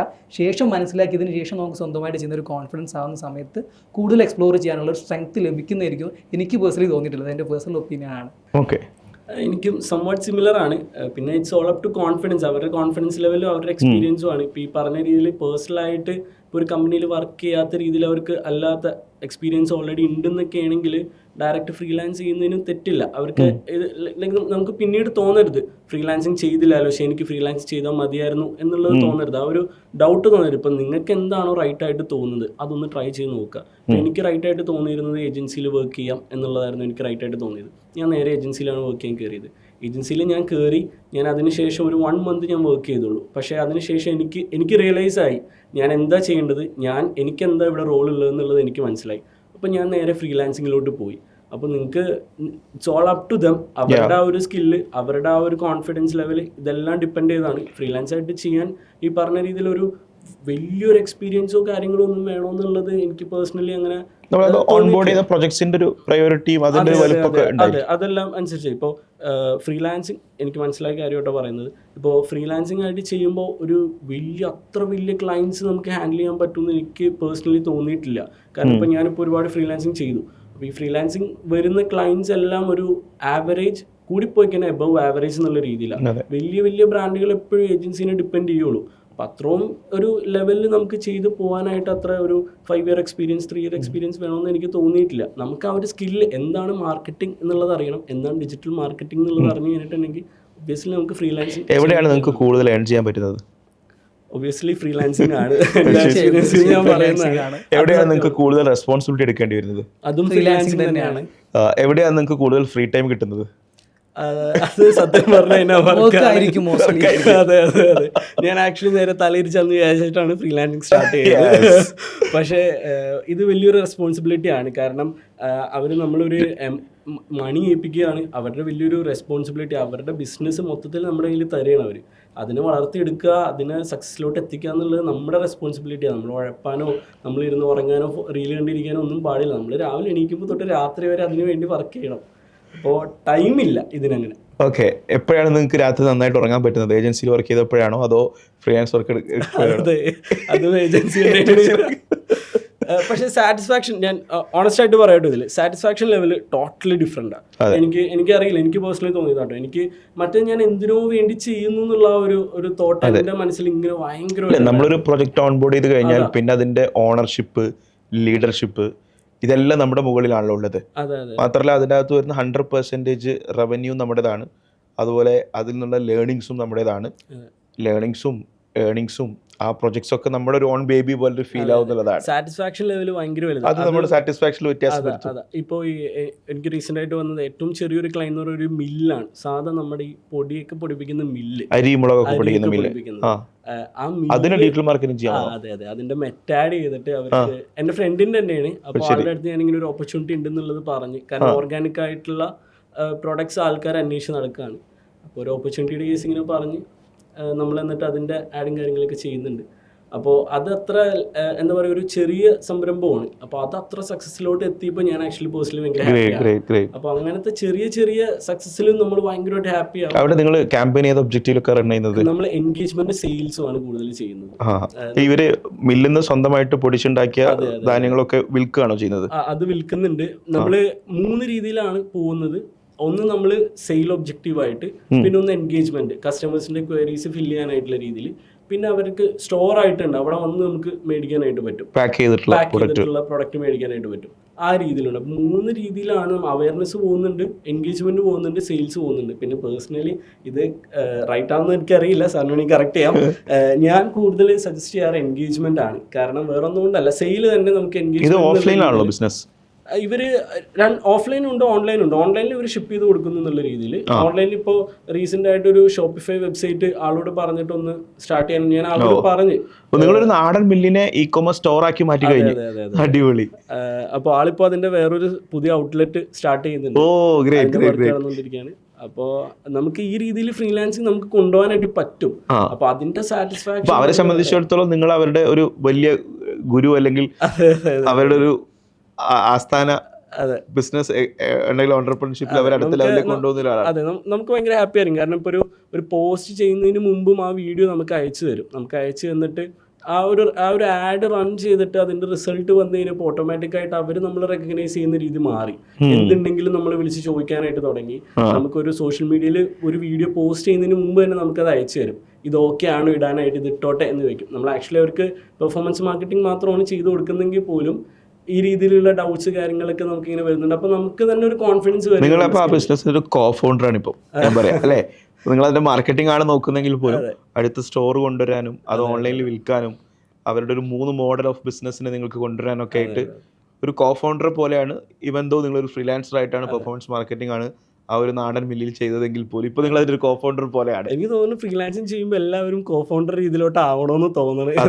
തീർച്ചയായിട്ടും അങ്ങനെ പറ്റുള്ളൂ. എന്നാലാണ് ആ ഒരു റിസൾട്ട് അവർക്ക് കണക്ട് ചെയ്യാൻ പറ്റുള്ളൂ. നമുക്ക് സസ്റ്റൈനബിൾ ആയിട്ട് അല്ലെങ്കിൽ കുറെ നാളത്തേക്ക് ആ ഒരു ക്ലയന്റിനെ വേണമെന്നാണെങ്കിൽ നമ്മൾ ഒരു കോ ഫൗണ്ടർ എന്നുള്ള രീതിയിൽ തന്നെ ആ ഒരു ക്ലയന്റിന് വേണ്ടി വർക്ക് ചെയ്യണം. അതെ, അല്ലെങ്കിൽ അത് സസ്റ്റൈൻ ചെയ്ത് പോകില്ല. ഫ്രീലാൻസ് ആണെങ്കിൽ ഇപ്പോൾ ഏജൻസി ആണെങ്കിൽ നമ്മൾ അശ്വിനൊക്കെ അറിയാം. നമ്മൾ ഏത് പ്രൊജക്റ്റ് ആണെങ്കിലും ഗോഡ് ക്യൂബ്സിൽ വരുന്നതിൽ ഏജൻസി ഓണർ ഞാൻ പറയാറുള്ളത് ഞാനിതെൻ്റെ ബിസിനസ്സാണ്, ഞങ്ങളിതിൻ്റെ പാർട്ട്ണറാണ്. പക്ഷേ ഞങ്ങൾക്ക് മാർക്കറ്റിങ്ങിൽ മാത്രമേ ഉത്തരവാദിത്തമുള്ളൂ. മറ്റ് HR-ലോ ഓപ്പറേഷൻസിലോ ഫിനാൻസിലോ ഒന്നും നമുക്ക് റെസ്പോൺസിബിലിറ്റി ഇല്ല. അതുകൊണ്ട് നമ്മളൊരു പാർട്ട്ണർ എങ്ങനെയാണോ ഒരു ബിസിനസ്സിൻ്റെ ഓണർഷിപ്പും ലീഡർഷിപ്പും ഒക്കെ എടുത്ത് ചെയ്യുക, അതുപോലെ നമ്മൾ വർക്ക് ചെയ്യുന്നതാണ്. യെസ്, ഒരുപാട് നന്ദി. നിങ്ങൾ രണ്ടുപേരും സീഡിയുടെ അംബാസിഡേഴ്സാണ്. ഇൻഡസ്ട്രിയിൽ മാർക്കറ്റിൽ ഒരുപാട് പേർക്ക് നിങ്ങൾ റോൾ മോഡലാണ്. ഒരുപാട് ബിസിനസ്സുകൾക്ക് നിങ്ങൾ ഇമ്പാക്ട്സ് ചേഞ്ചസിൽ കൊണ്ടുവരുന്നു. നിങ്ങളുടെ കോണ്ടന്റ് ക്രിയേറ്റ് ചെയ്യുന്ന ജോലിയോടൊപ്പം എനിക്കറിയാം എത്രത്തോളം എഫേർട്ട് എടുത്തിട്ടാണ് ഇതൊക്കെ ചെയ്യുന്നുണ്ടാവുക. ഒന്ന് നിങ്ങളുടെ പേജിലെ കണ്ടന്റുകൾ പോകണം, അതോടൊപ്പം തന്നെ നിങ്ങൾക്ക് സർവൈവ് ചെയ്ത് പോകാൻ ആവശ്യമായിട്ടുള്ള പ്രൊജക്ട്സുകൾ ഹാൻഡിൽ ചെയ്യണം. ഇതിനൊക്കെയും കൂടി നിങ്ങളുടെ ഒരു 24 മണിക്കൂർ സമയത്ത് നിങ്ങൾ എത്ര സ്മാർട്ടായിട്ട് മാനേജ് ചെയ്ത് നിൽക്കുന്നു. CDയുടെ ഒരു 2000-ലധികം വരുന്ന അംബാസിഡേഴ്സിൽ ഈ 2 പേർ ഈ പോഡ്കാസ്റ്റിൽ ഇന്ന് എൻ്റെ കൂടെ ഇരിക്കുക എന്ന് പറയുന്ന സമയത്ത് എക്സാക്ട്ലി നിങ്ങൾ സ്റ്റാൻഡ് ഔട്ട് ചെയ്യുന്നു. നിങ്ങൾ യുണീക്കാണ്. നിങ്ങളുടെ ജേണി ഒരുപാട് പേരെ ഇൻസ്പയർ ചെയ്യും. CDയിൽ ഇപ്പോൾ പഠിച്ചു പോയവരും ഇപ്പോൾ പഠിക്കുന്നവരൊക്കെ ആയിട്ടുള്ള ആളുകളോട് എനിക്ക് പറയാനുള്ളത്, ഒന്നും നമുക്ക് എളുപ്പത്തിൽ ചെയ്യാൻ പറ്റുന്നതല്ല. അതിന് പിന്നിൽ ഒരുപാട് ഹാർഡ് വർക്ക് ഉണ്ട്, എഫേർട്ട് ഉണ്ട്, കൃത്യമായിട്ടുള്ള പ്ലാനിങ്ങുകളുണ്ട്. അതിൽ കൺസിസ്റ്റൻ്റ് ആയിട്ട് അതിന് എക്സിക്യൂട്ട് ചെയ്യുന്നതിന് വേണ്ടിയിട്ടുള്ള നമ്മുടെ എഫേർട്ട് ഉണ്ട്. ഇതാണ് ഇവരുടെ ജേണി. കോണ്ടന്റ് ഈസ് കിങ് എന്ന് നമ്മളെല്ലാവരും പറയും. എൻ്റെ മുന്നിലിരിക്കുന്ന 2 കിങ്ങുകൾ അശ്വിനും മിലനും. ഒരുപാട് നന്ദി. Thank you so much. Thank you.